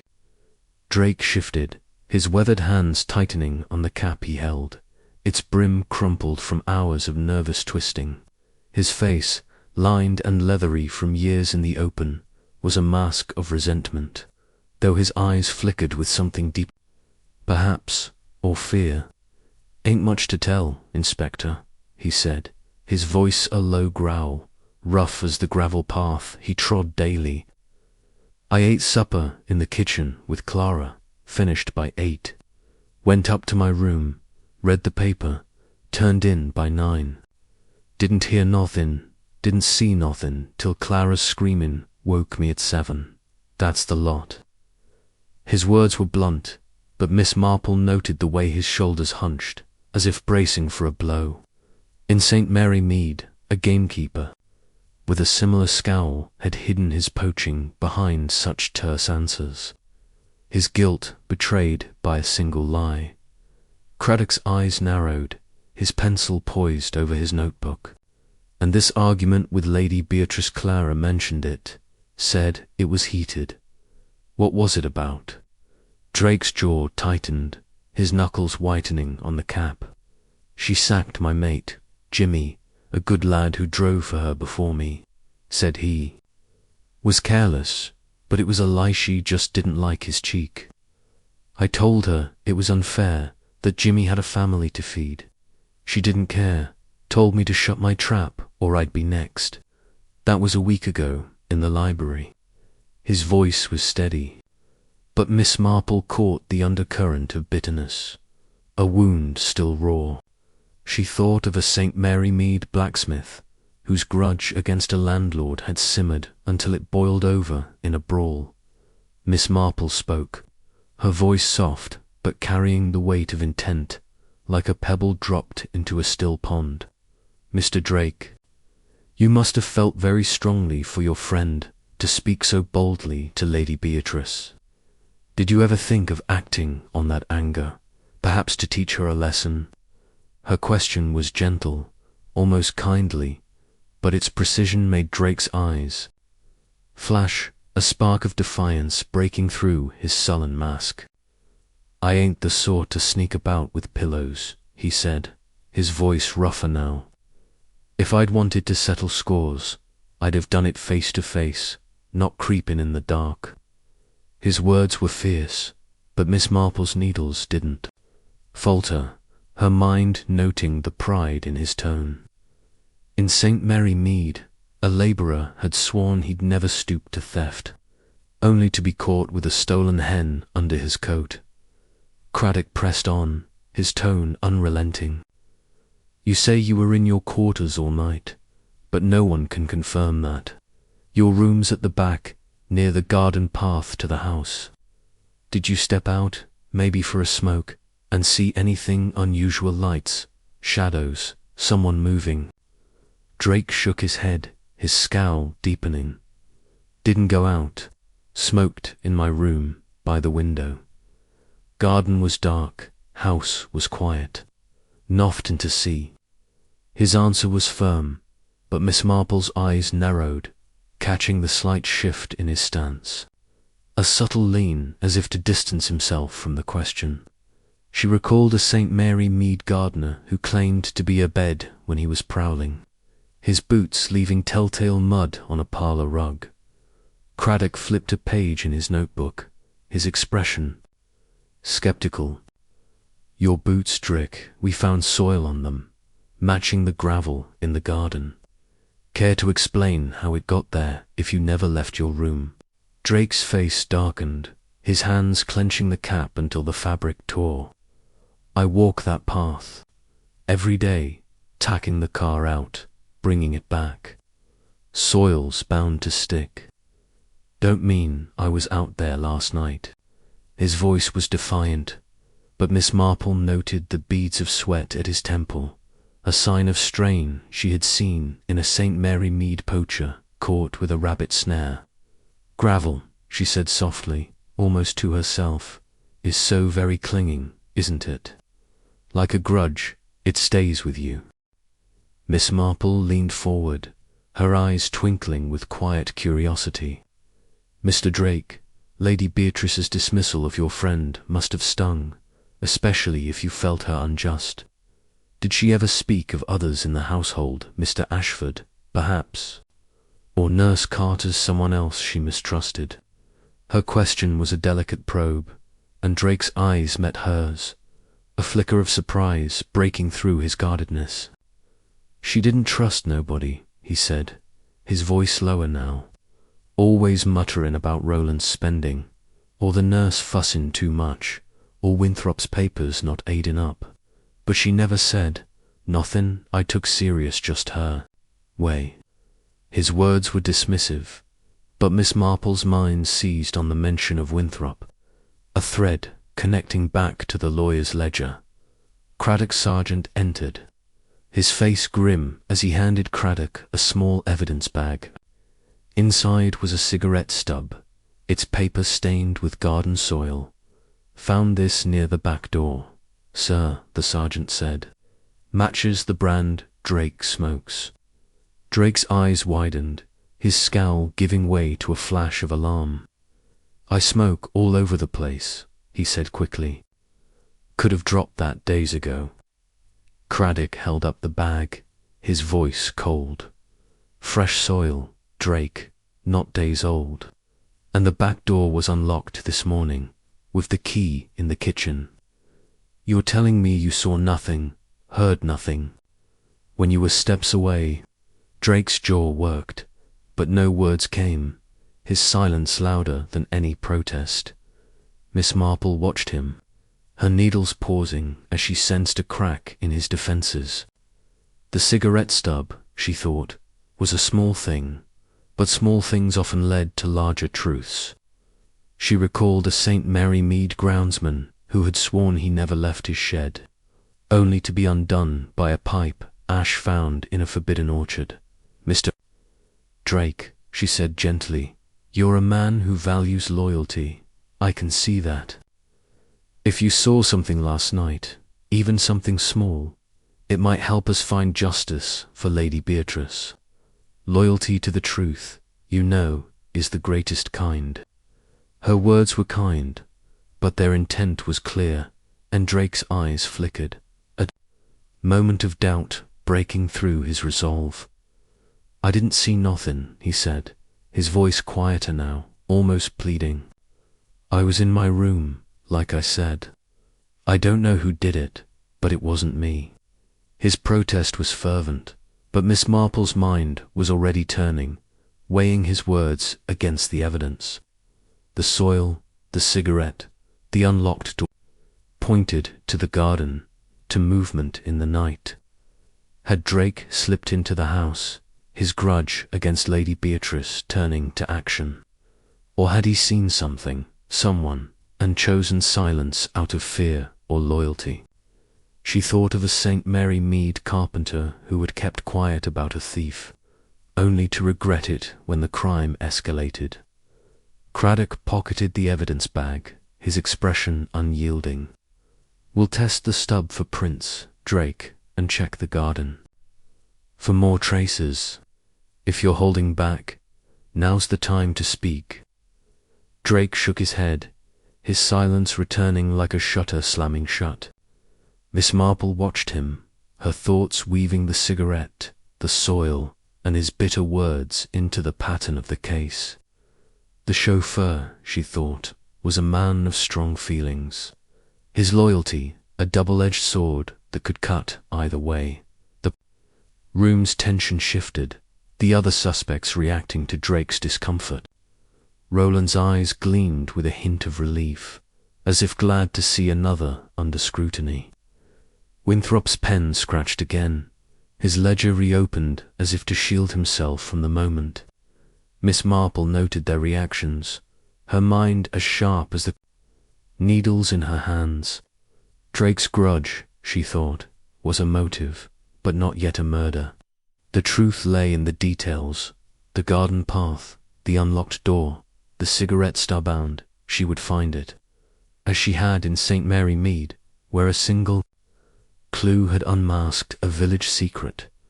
Craddock turned to Miss Marple, his voice low. "He's hiding something, but is it guilt or just stubbornness? That cigarette's damning, but it's not enough."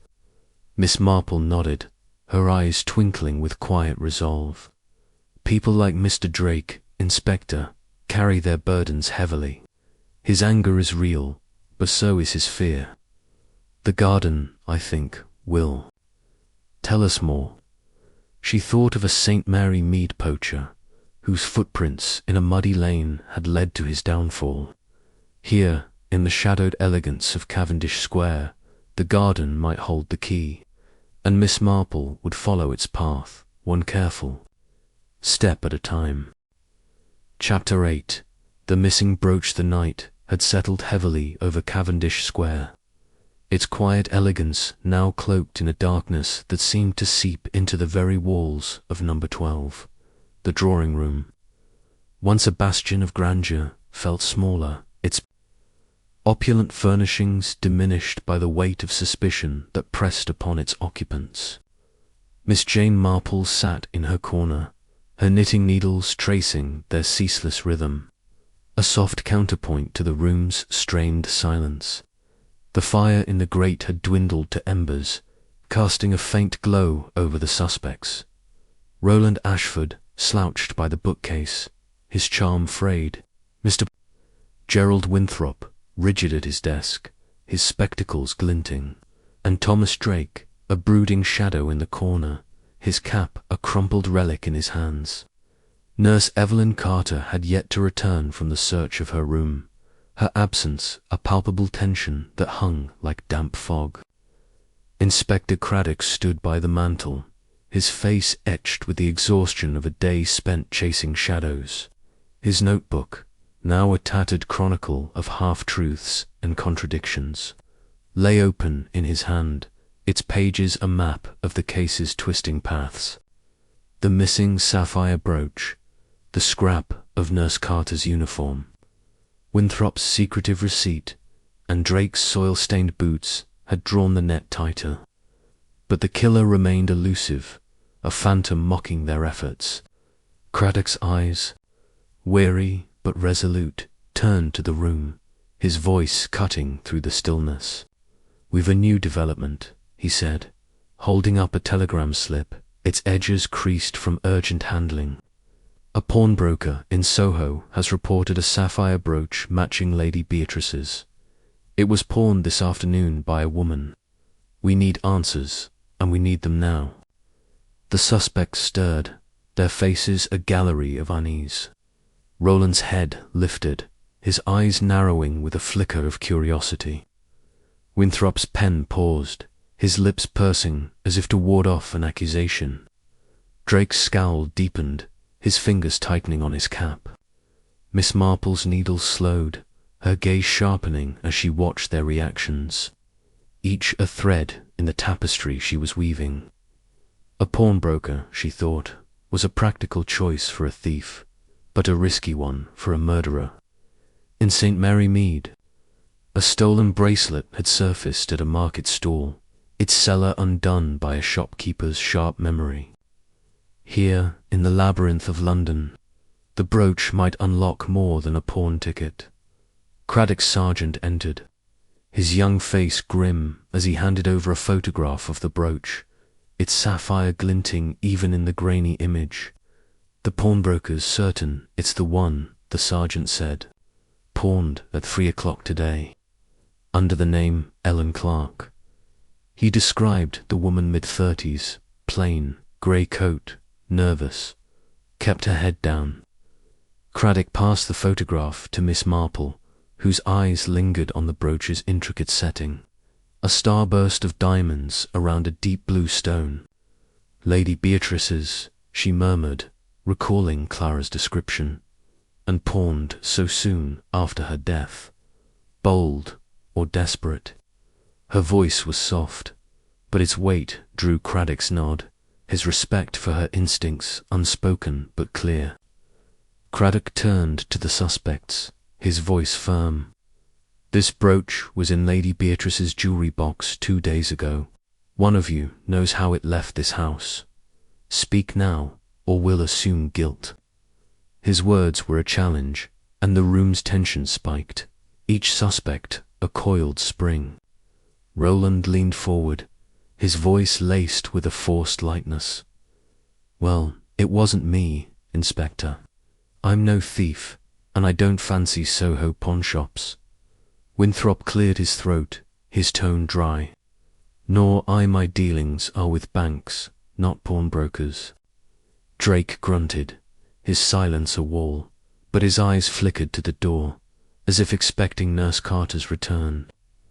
Miss Marple watched them, her mind noting their deflections, each a stitch in a pattern of evasion. Miss Marple spoke, her voice as gentle as a village breeze, but with a precision that cut through the room's bluster.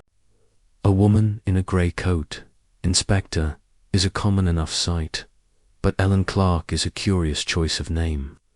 So close to Evelyn Carter, don't you think? Names, like jewels, can reveal more than their owners intend." Her observation was delicate, but its implication landed like a stone, and the suspect's eyes darted to the empty chair where Nurse Carter had sat. Craddock's jaw tightened, and he nodded to the sergeant. "Bring Miss Carter back. We need her here for this." The sergeant departed, and Miss Marple's needles resumed their rhythm, her thoughts turning to the pawnbroker's description. A woman, mid-30s, plain, nervous nurse. Carter fit the mould, but so might countless others in London's crowded streets. Yet the name Ellen Clark nagged at her, a deliberate choice or a slip of the tongue. In St. Mary Mead, a thief had used her sister's name to sell a stolen cameo, her guilt betrayed by the familiarity of the alias.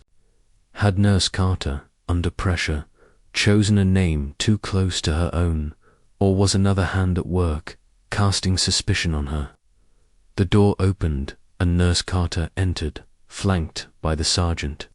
Her face was pale, her grey uniform rumpled, her eyes red-rimmed as if from tears or sleeplessness. She sat heavily, her hands clasped in her lap, their tremor more pronounced than before. Craddock wasted no time, holding up the photograph. Miss Carter, a sapphire brooch from Lady Beatrice's collection, was pawned in Soho today, by a woman calling herself Ellen Clark. She matches your description, mid-30s, plain, grey coat. Care to explain? His voice was relentless, and Nurse Carter's breath caught, her eyes widening with a mix of fear and defiance. "I didn't pawn anything," she said, her voice low but firm. "I've been here all day, under your watch. I don't know any Ellen Clark, and I didn't take the brooch." Her words were steady, But Miss Marple noted the way her gaze flickered to the floor, a telltale sign of unease she had seen and asked. Mary Mead, parlourmaid, who lied about a missing silver spoon.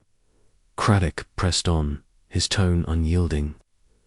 You had access to Lady Beatrice's room, her jewels, her trust. The pawnbroker's description fits you, and Ellen Clark is awfully close to Evelyn Carter. If it wasn't you, who was it? Nurse Carter's hands clenched, her knuckles white. I don't know, she said, her voice rising. I told you, I never touched her jewels. I cared for her, day and night, and got nothing but complaints. If someone took the brooch, it wasn't me.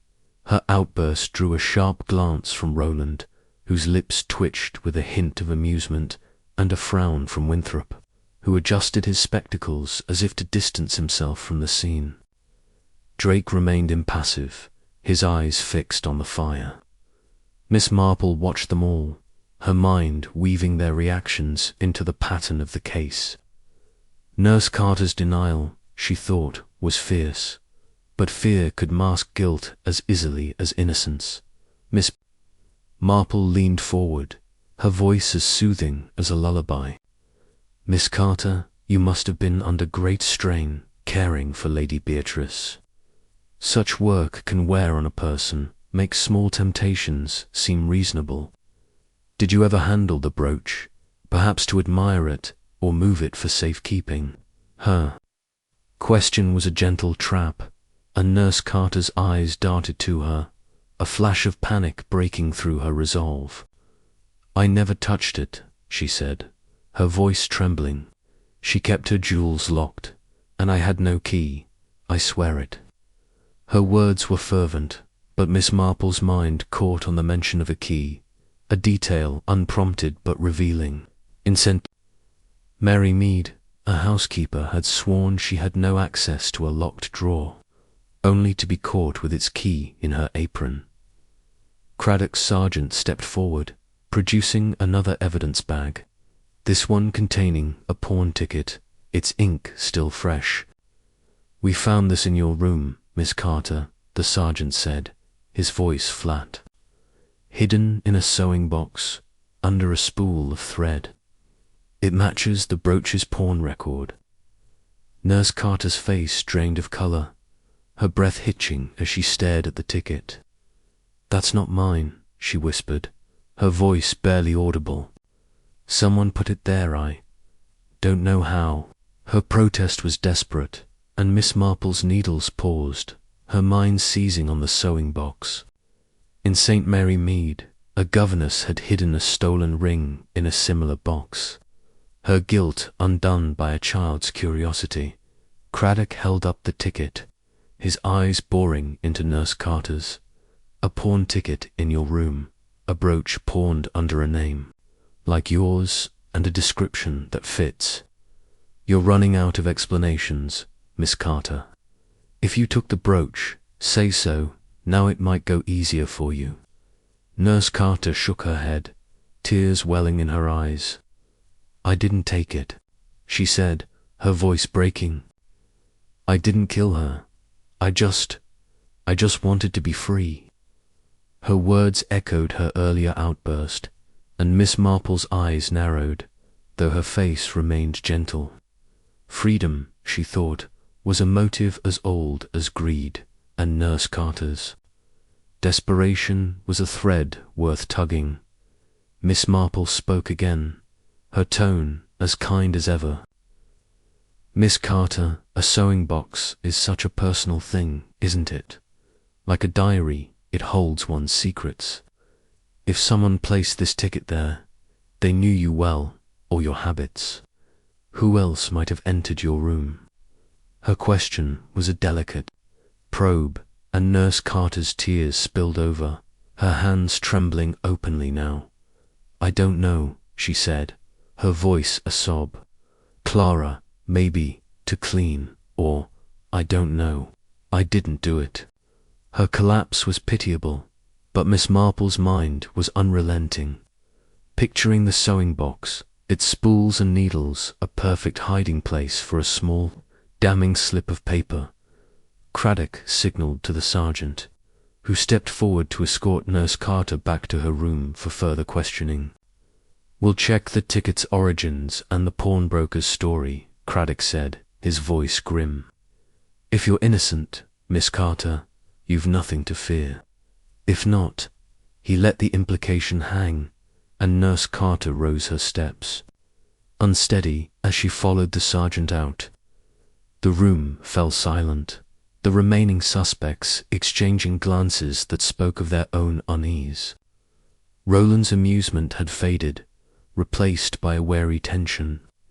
Winthrop's pen scratched again, his ledger a refuge.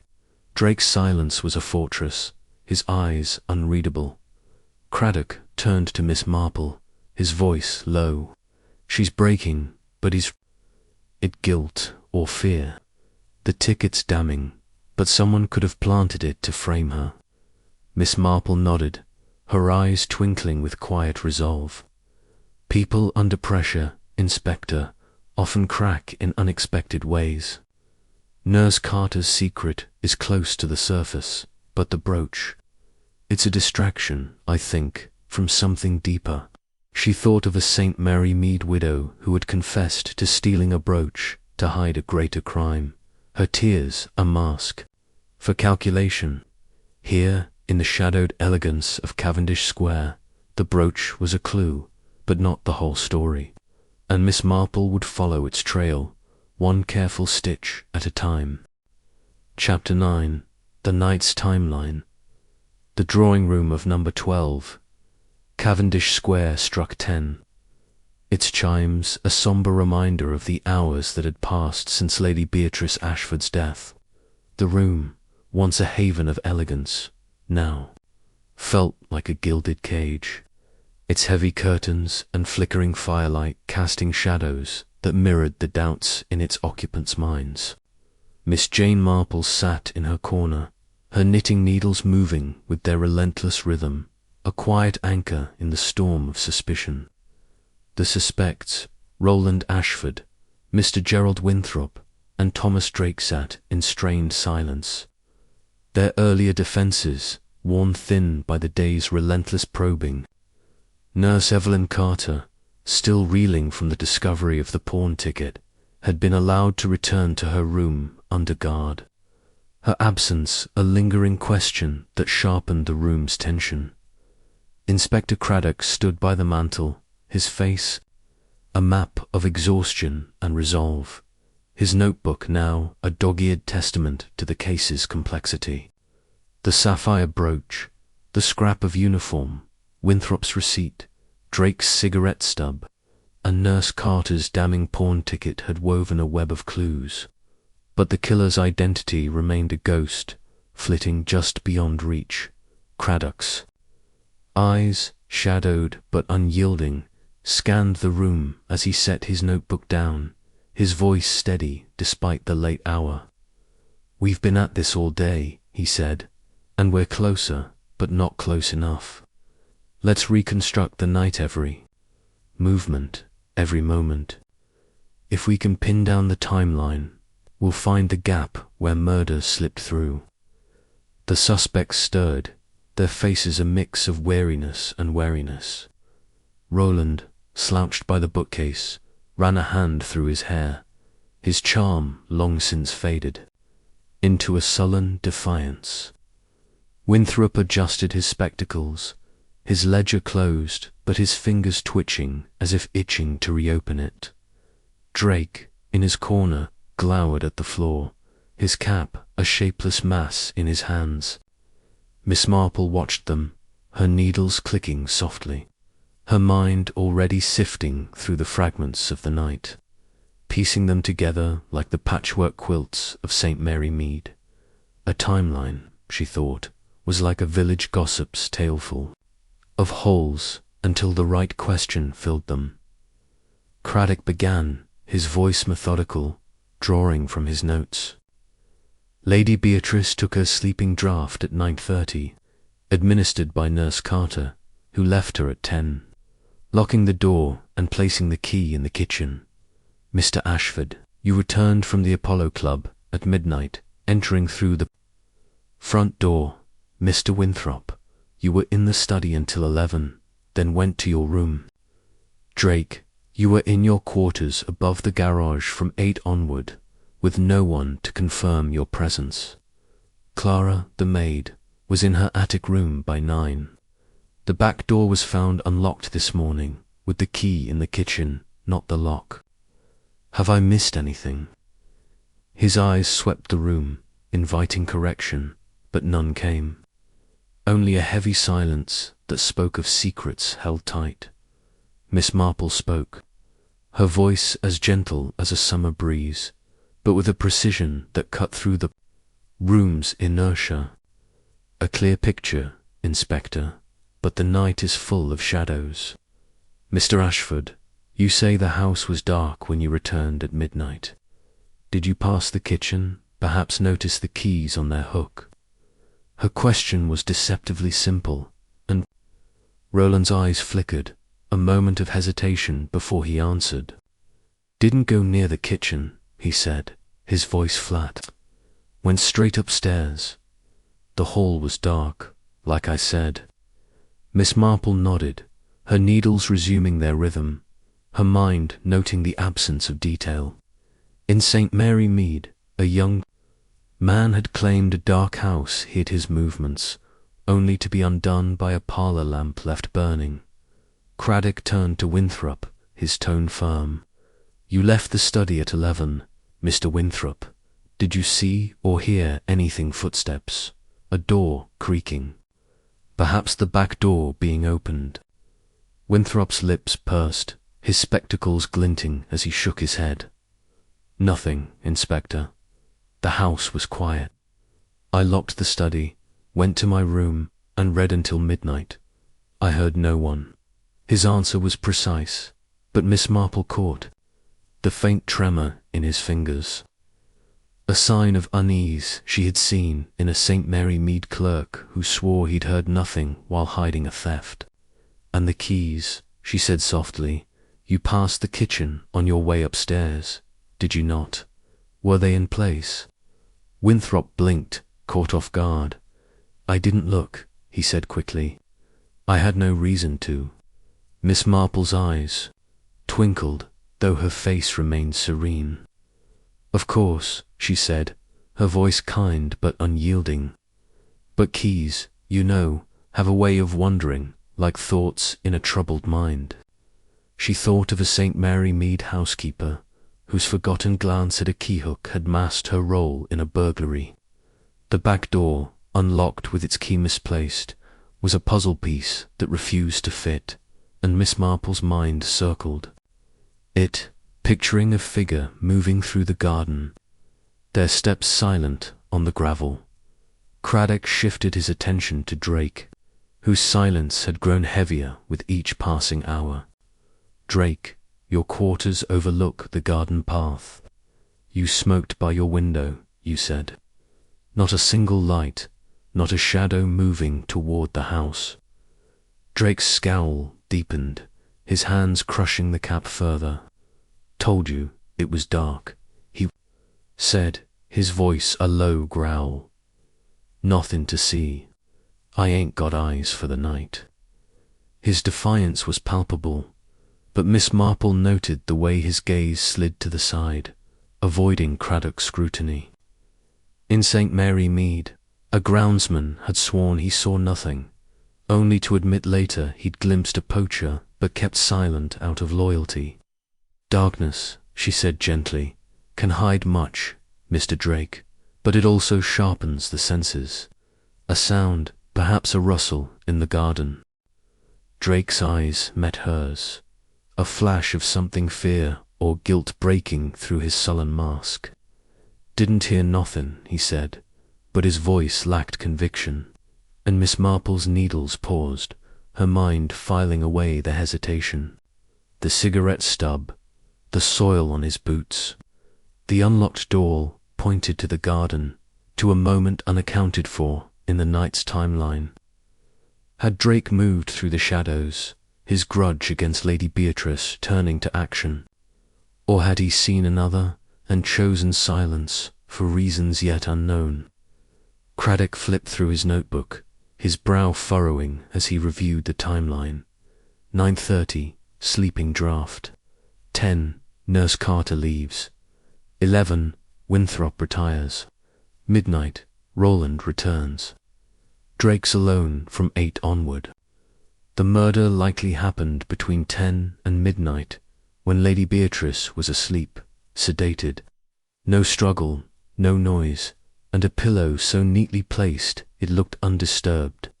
He paused, his eyes meeting Miss Marple's. "You've a knack for seeing." "Patterns, Miss Marple. What's missing here?" Miss Marple tilted her head, her eyes twinkling with quiet resolve. "The night, Inspector, is like a village dance. Everyone claims their steps, but someone always treads on another's toes. The back door, I think, is our misstep. Unlocked, with the key in the kitchen, it suggests a plan, not a chance. And the sleeping draught, its dose was correct, you say, but was it measured with care or with intent?" Her words were soft, but their weight drew a nod from Craddock, who jotted a note. She thought of a St. Mary Mead widow whose accidental overdose had been no accident. Her killer's precision undone by a chemist's log. Craddock turned back to the suspects, his voice firm. "Someone in this house moved that key, opened that door, and entered Lady Beatrice's room. The timeline's tight, but there's a gap between 10 and midnight, when the house was quiet but not empty. If anyone remembers anything, a sound, a light, a door left ajar, speak now." His challenge hung in the air, but the suspects remained silent, their faces a gallery of guarded expressions. Roland's lips twitched, as if tempted to speak, but he stayed quiet. Winthrop's fingers strayed to his ledger, his refuge from scrutiny. Drake stared at the floor, his silence a fortress. Miss Marple's needles resumed their rhythm, her mind weaving the timeline's threads into a pattern. The sleeping draught, she thought, was the key, not its dose, but its timing. Lady Beatrice, sedated by 10, would have been helpless, her deep sleep a perfect cloak for murder. Nurse Carter, with her access and her trembling hands, was the obvious suspect. Yet the pawn ticket felt too neat, like a clue planted to mislead. Roland's midnight return left hours unaccounted for, his charm a mask for desperation. Winthrop's study, so close to the kitchen, placed him near the wandering key, his ledger a potential shield for financial sins. And Drake, alone in the garden's shadow, had the strength and the grudge to act. His cigarette stub a silent witness.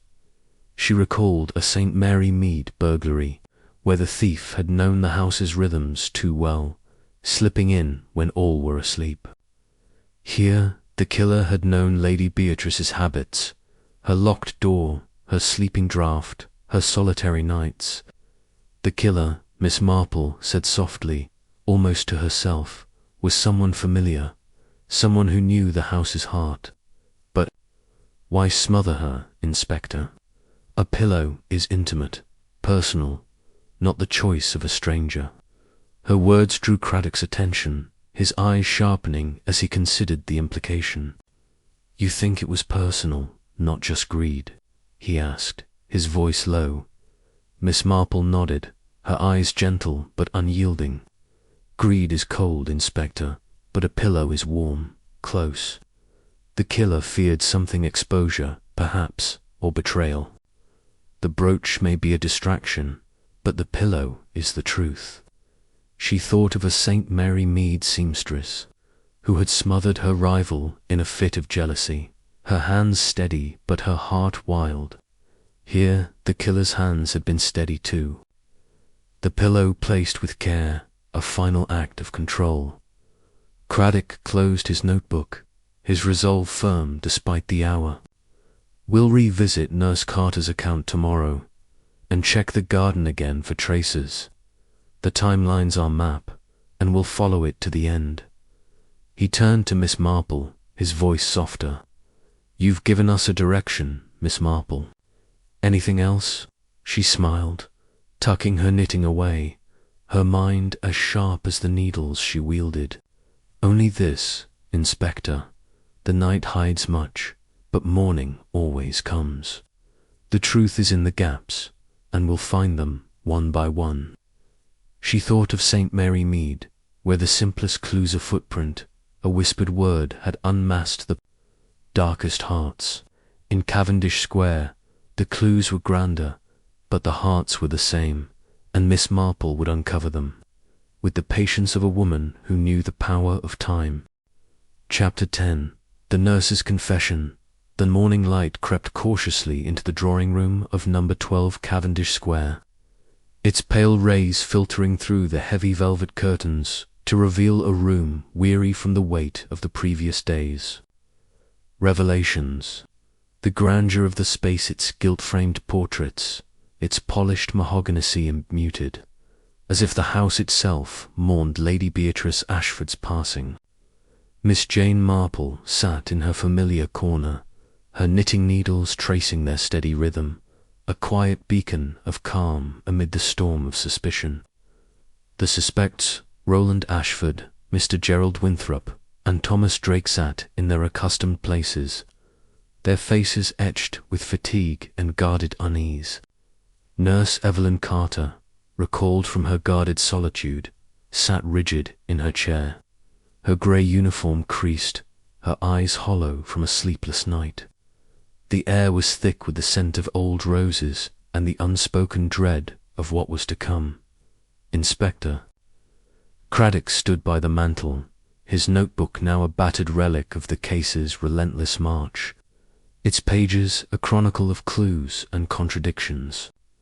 The sapphire brooch, the pawn ticket, the cigarette stub, the misplaced key, and the scrap of uniform had drawn the net ever tighter, but the killer's identity remained a shadow, taunting them from the edges of truth. Craddock's face, lined with the strain of a sleepless night, was resolute as he addressed the room, his voice firm but tempered with a weariness that matched the hour. "We've pieced together the night's timeline," he said, "and we're closer than you might think. Miss Carter, the evidence points to you, and it's time for the truth. The pawn ticket, the brooch, your access to Lady Beatrice's room explain it, or we'll assume the worst." Nurse Carter's hands, clasped tightly in her lap, trembled. Visibly, her knuckles white against the drab grey of her uniform.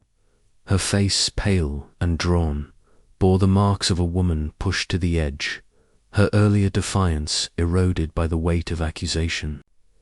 The other suspects watched her, their expressions a mix of curiosity and apprehension.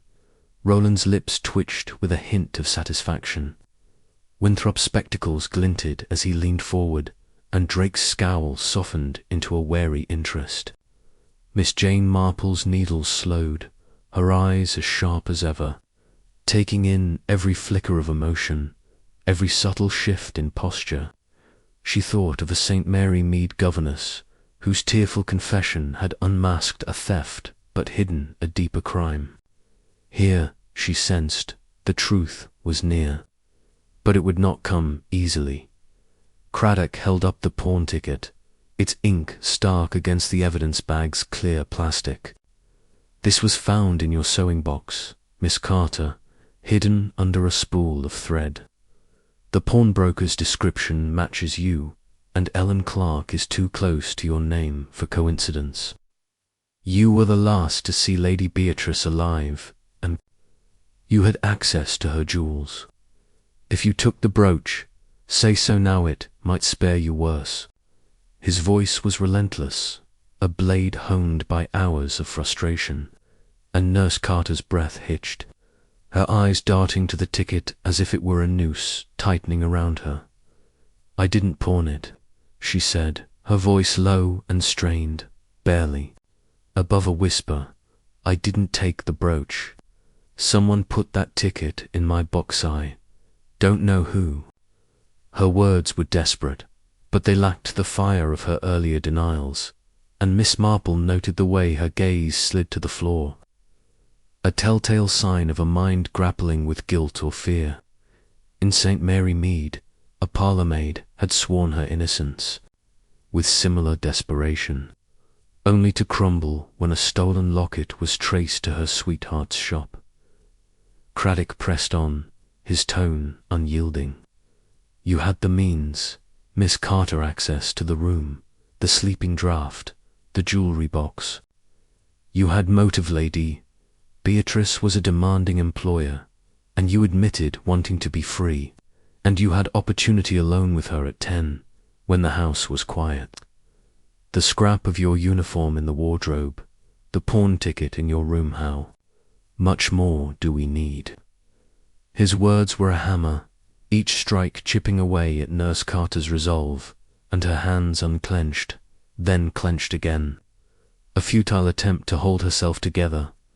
Miss Marple spoke, her voice as gentle as a village breeze, but with a precision that pierced the room's tension. "Miss Carter, you're a nurse, trained to care for others, and such work can be a heavy burden. Lady Beatrice, I'm told, was not an easy patient. Did she ever push you too far? Perhaps accuse you of something dishonesty, maybe that maid? You fear for your place?" Her question was a delicate trap, and Nurse Carter's eyes widened, a flash of panic breaking through her fragile composure. She was always accusing," she said, her voice trembling. "Called me careless, said I misplaced her things. But I never took anything, not until—" Her words faltered, and she bit her lip, as if realizing she had said too much. Craddock seized on the slip, his eyes narrowing. "Not until what, Miss Carter? You took something, admitted. The brooch, something else." Nurse Carter's shoulders sagged, her face crumpling as tears welled in her eyes. The room held its breath, the suspects leaning forward, their own fears momentarily forgotten. Miss Marple's needles paused, her mind as sharp as the steel in her hands, sensing the confession teetering on the edge. In St. Mary Mead, a seamstress had broken under such pressure, her tears revealing a theft that led to a darker truth. Here, Nurse Carter was at her breaking point, and Miss Marple waited, her patience a quiet force. "I took the brooch," Nurse Carter whispered, her voice barely audible, her tears spilling over, "and a bracelet, a diamond one, from the box. I needed money, to leave, to start over. She was so cruel, always watching, always blaming. I thought I could sell them, get away, but I didn't mean to hurt her." Her words tumbled out, a flood breaching a dam, and the room erupted in a murmur of shock. Roland's jaw dropped, his earlier amusement replaced by disbelief. Winthrop's pen fell to the desk, his spectacles slipping as he stared. Drake's scowl vanished, his eyes wide with surprise. Miss Marple watched them all, her face gentle but her mind relentless, noting their reactions as carefully as she noted Nurse Carter's collapse. Craddock's voice cut through the murmurs, sharp and commanding. "You stole the brooch and the bracelet when last night, before or after you gave her the sleeping draught?" Nurse Carter shook her head, her sobs choking her words. "Last night, after 10, I went back to her room. She was asleep. The draught had worked. I took the brooch and the bracelet, quiet as I could. But she stirred, mumbled something, her eyes half open. I panicked. She'd have known it was me. She'd have ruined me. I took the pillow, pressed it down, just to keep her quiet. I didn't mean to kill her, I swear." Her confession was a wail, raw and broken, and the room fell silent. The weight of her words, a stone dropped into a still pond. Miss Marple's eyes softened, though her mind remained unyielding, piecing together the confession's threads. Nurse Carter's fear, she thought, had turned a thief into a murderer, her panic a spark that ignited a fatal act.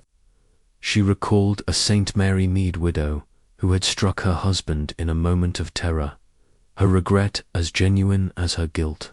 Here, Nurse Carter's tears were real, but they did not erase the pillow, the smothered breath, the life extinguished in a moment of desperation.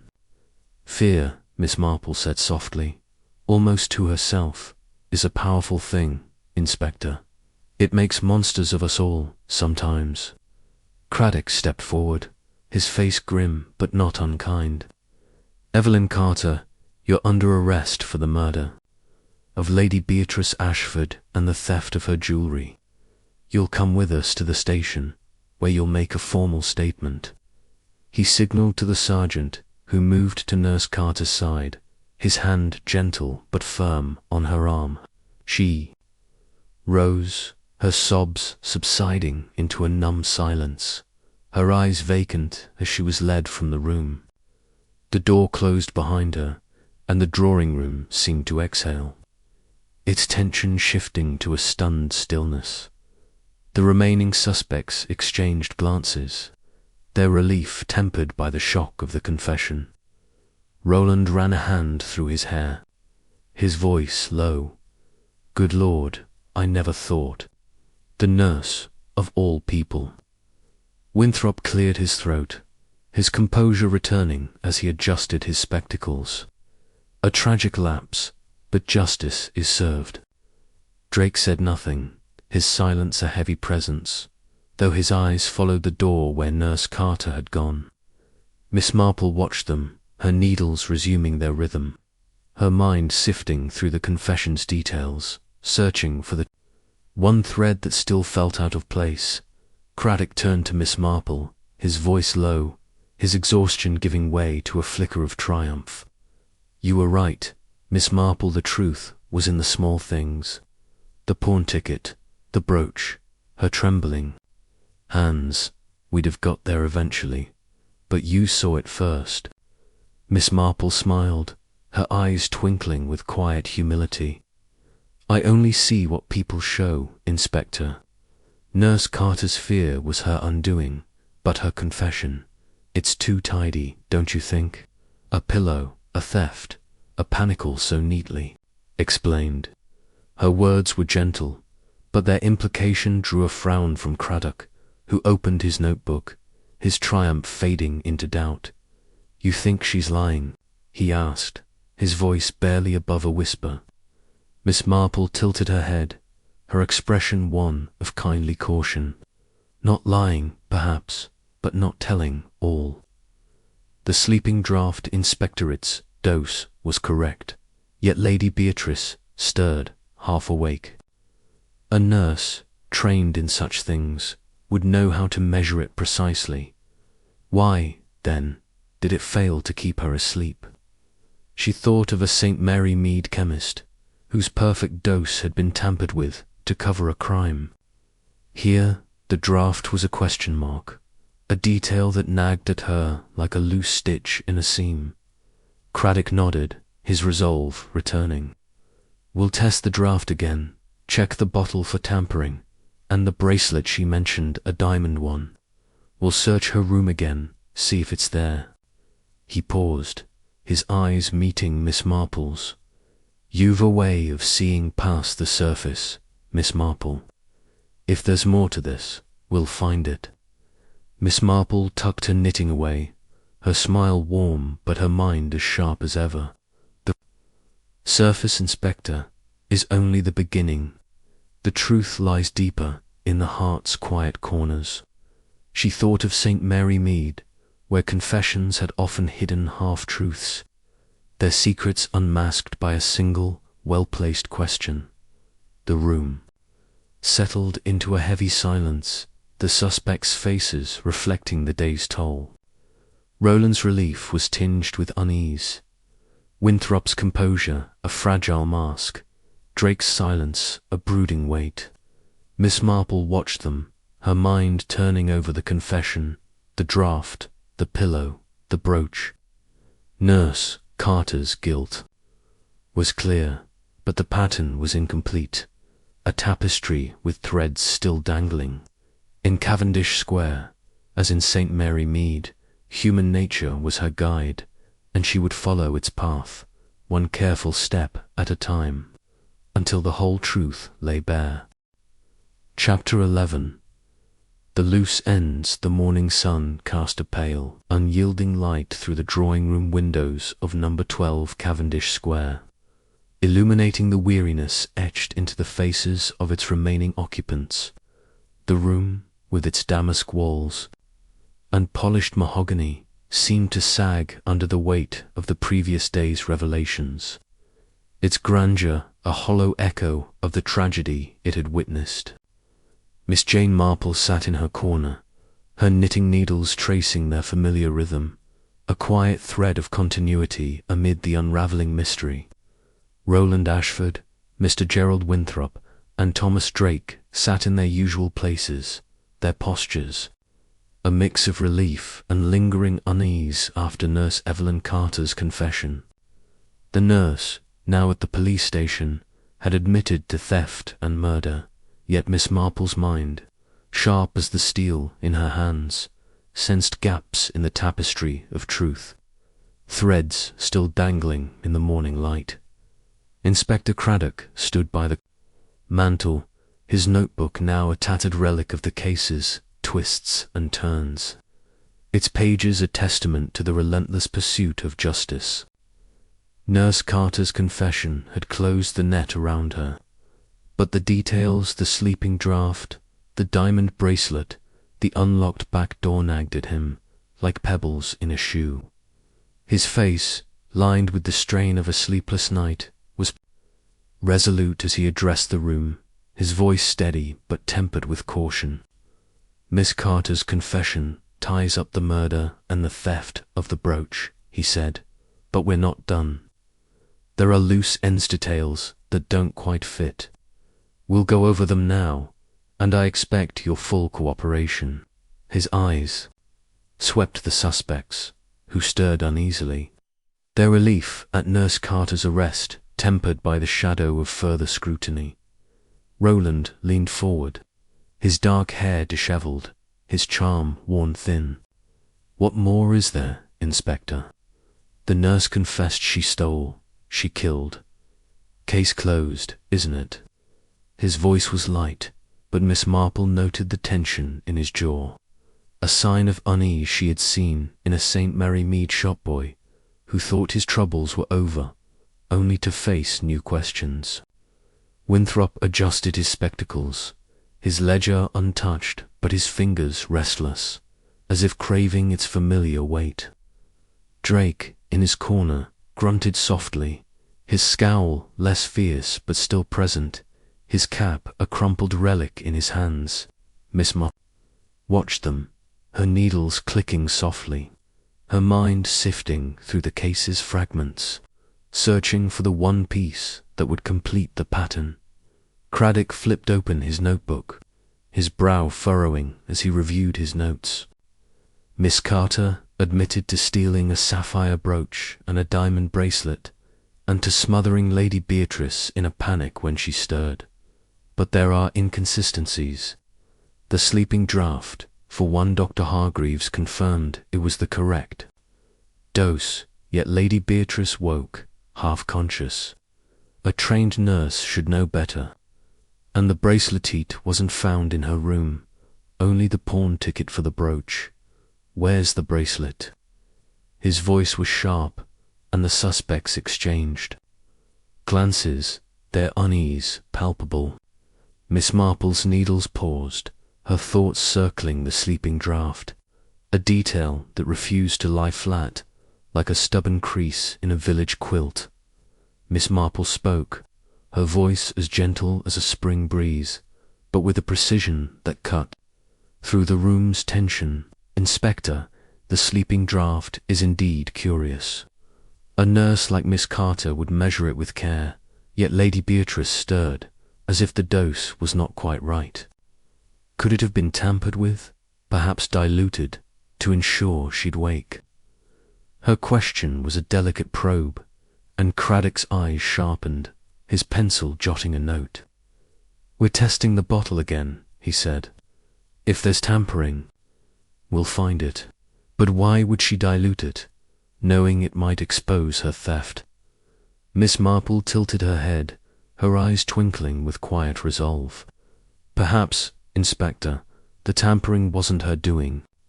A second hand, with a different purpose, might complicate the picture." The suggestion hung in the air, and the suspects stirred, their faces a gallery of guarded reactions. Roland's eyes narrowed, his earlier relief giving way to a flicker of alarm. "You're saying someone else was involved? That's a bit far-fetched, isn't it?" His tone was dismissive, but Miss Marple noted the way his fingers toyed with his cufflink, a nervous habit she had seen in a St. Mary Mead gambler. Caught in a lie. Winthrop cleared his throat, his voice dry as parchment. Miss Carter's confession was clear. Why look for complications where none exist?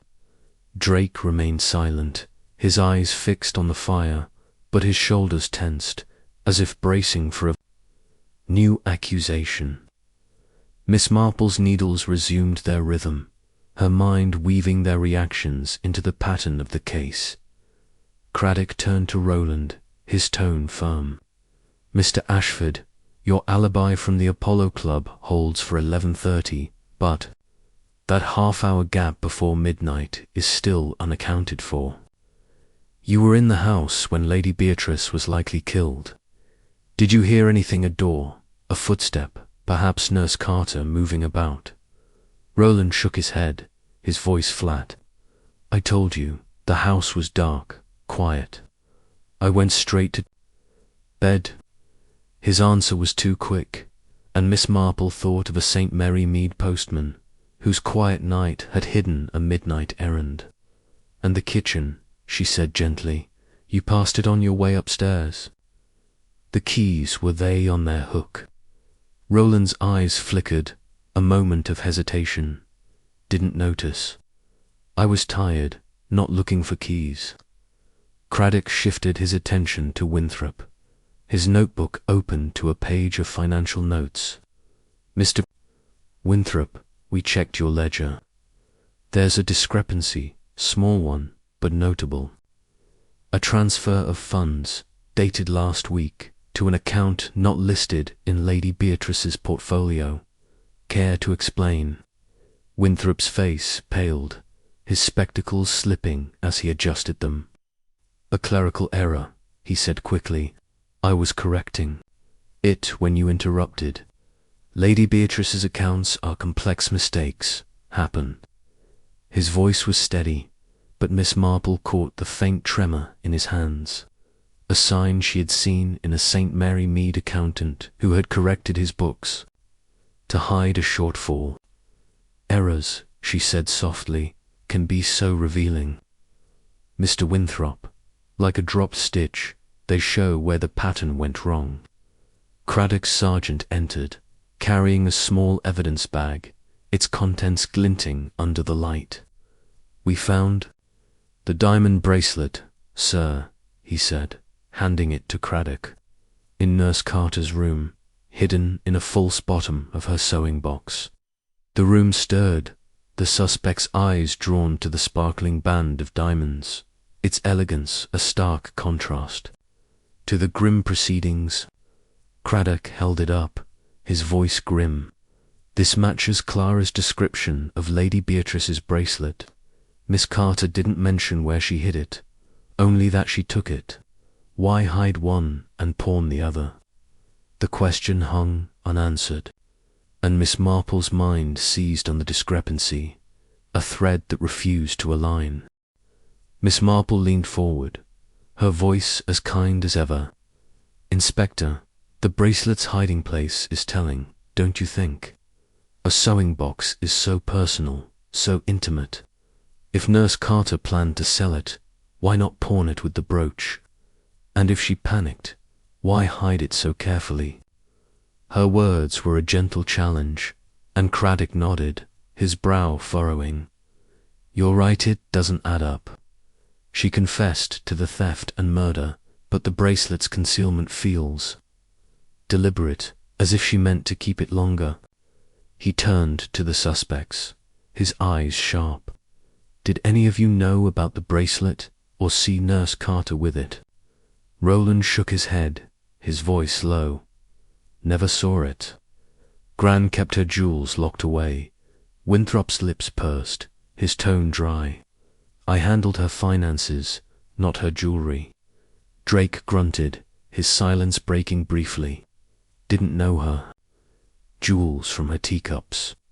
Their denials were swift, but Miss Marple's eyes narrowed, catching the subtle shifts in their postures, Roland's forced nonchalance, Winthrop's rigid precision, Drake's guarded brevity, in St. Mary Mead.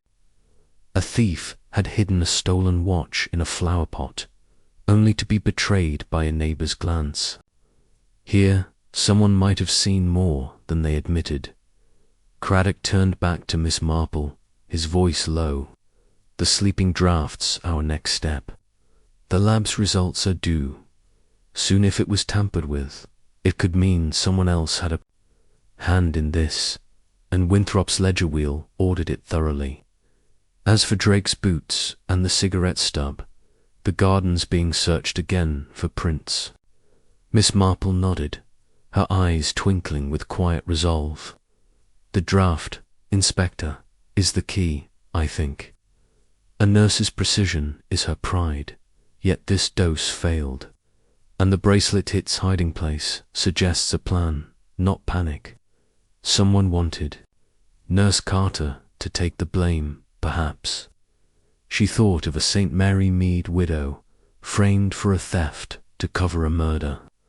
Her innocence proven by a single overlooked clue. The room settled into a heavy silence, the suspects' faces reflecting the case's unresolved weight.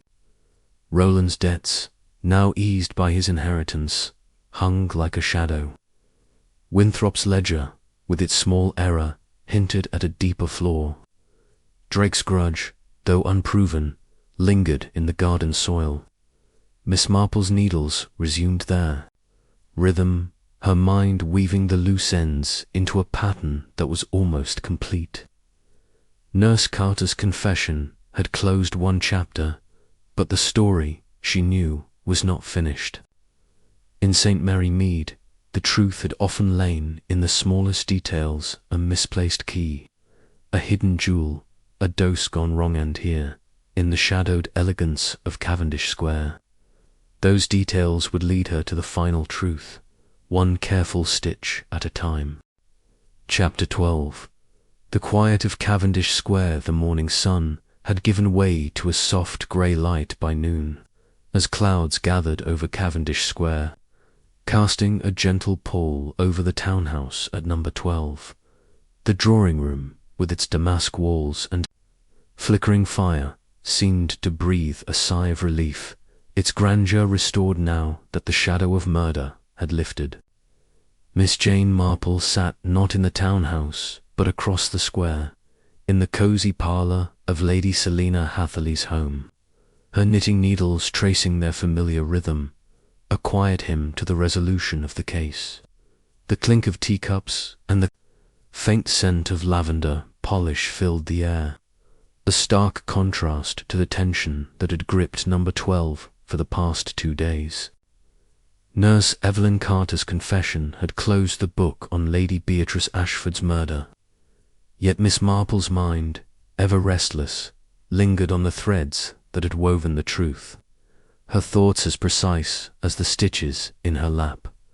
Lady Selina, her silver hair gleaming in the soft light, poured tea with a flourish, her eyes bright with the thrill of a mystery solved.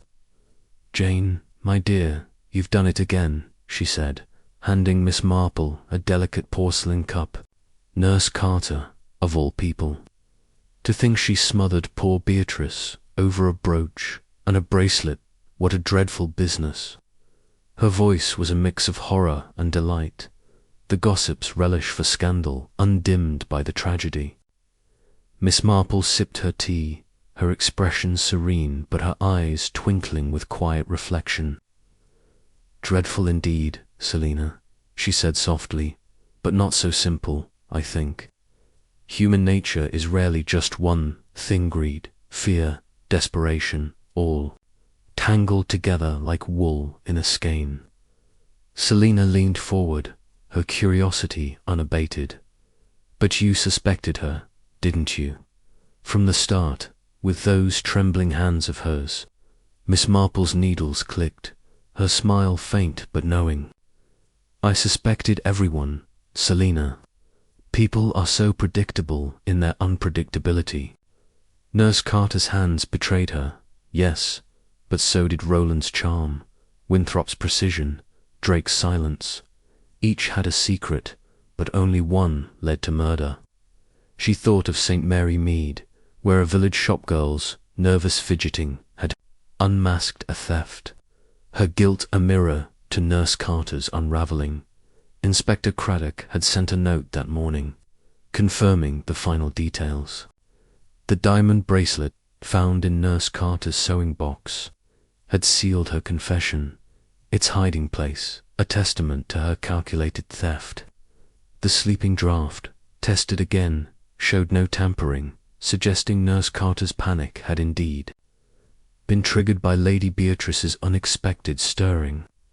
The sapphire brooch, traced to the Soho pawnbroker, bore her fingerprints, tying her irrevocably to the crime. Roland's alibi, though shaky, held up under scrutiny, his club companions verifying his presence until nearly midnight. Winthrop's ledger revealed only a minor clerical error, a misstep born of haste, not malice. Drake's cigarette stub and soil-stained boots pointed to a late-night smoke in the garden, not a murderous trek. His grudge against Lady Beatrice, a smouldering ember that never flared into action. Miss Marple set her teacup down, her thoughts drifting to the pillow so neatly placed, a detail that had haunted her from the start. "The pillow, Selina," she said, her voice soft but firm, "was what puzzled me most. A thief might stab or poison, but to smother there's an intimacy to it, a closeness that speaks of fear, not just greed." Nurse Carter feared exposure, and in her panic, she chose the quietest way to silence her mistress. She recalled a St. Mary Mead widow who had smothered her sister in a moment of jealous rage, her hands steady but her heart wild. Here, Nurse Carter's hands had trembled, but her intent had been just as final. Selina shivered, her delight giving way to unease. But to think she planned it, Jane stealing the jewels, then killing to cover it up. It's chilling. Miss Marple shook her head, her eyes gentle but unyielding. "Not planned, Selina, not entirely. She stole in desperation, but the murder was a moment's choice, born of fear. The sleeping draught was her shield, meant to keep Lady Beatrice asleep, but when it failed, her fear took over. People, you know, are so frail under pressure." She thought of a St. Mary Mead seamstress, whose theft of a ribbon had led to a lie that spiraled into ruin. Her frailty a mirror to Nurse Carter's collapse. The parlour door opened, and a maid entered with a tray of scones, her steps quiet but her eyes curious, no doubt eager for scraps of gossip to share below stairs. Selina waved her away with a smile, then turned back to Miss Marple, her voice lowering, and the others, Roland, Winthrop, Drake. Were they truly innocent, or did they know something? Miss Marple's needles paused, her mind sifting through the case's final threads. Innocent of murder, perhaps, but not of secrets. Roland's debts drove him to charm, not crime, though his midnight hours were never fully clear. Winthrop's ledger hid a small error, a dent in his pride, but nothing more. Drake's grudge was real, but his silence was his loyalty to himself, not Lady Beatrice. They all had motives, Selina, but only Nurse Carter crossed the line. She sipped her tea, her thoughts returning to the townhouse across the square, now quiet, its secrets laid bare. The back door, unlocked with its key misplaced, had been Nurse Carter's exit, a hasty escape after her theft turned deadly. The cigarette stub, Drake's, was a red herring, a coincidence that had clouded the trail.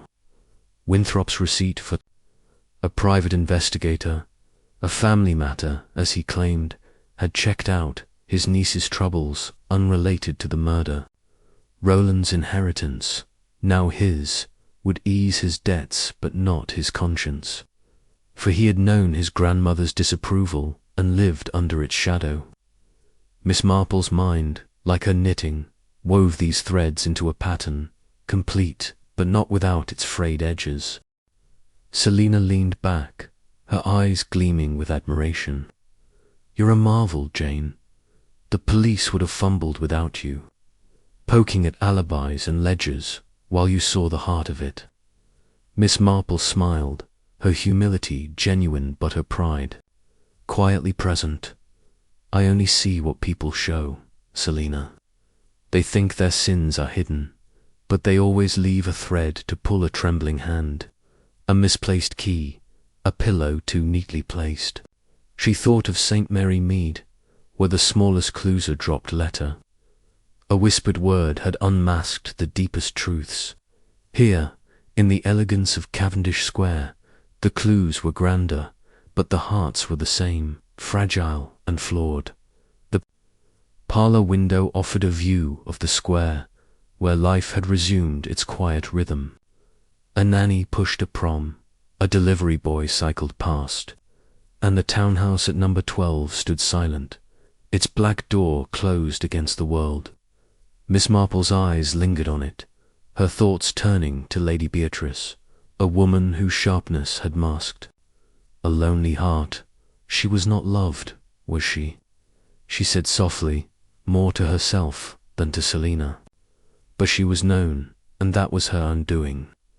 Selina frowned, puzzled, but Miss Marple's mind was already elsewhere, picturing the dowager's room, the pillow, the jewellery box, the life extinguished in a moment of panic. Selina set her cup down, her voice brightening. "Will you stay, Jane? There's a concert tomorrow, and I'd love your company." Miss Marple shook her head, her smile warm but firm. "I must return to St. Mary Mead, Selina. My garden needs tending, and the village has its own little dramas, you know."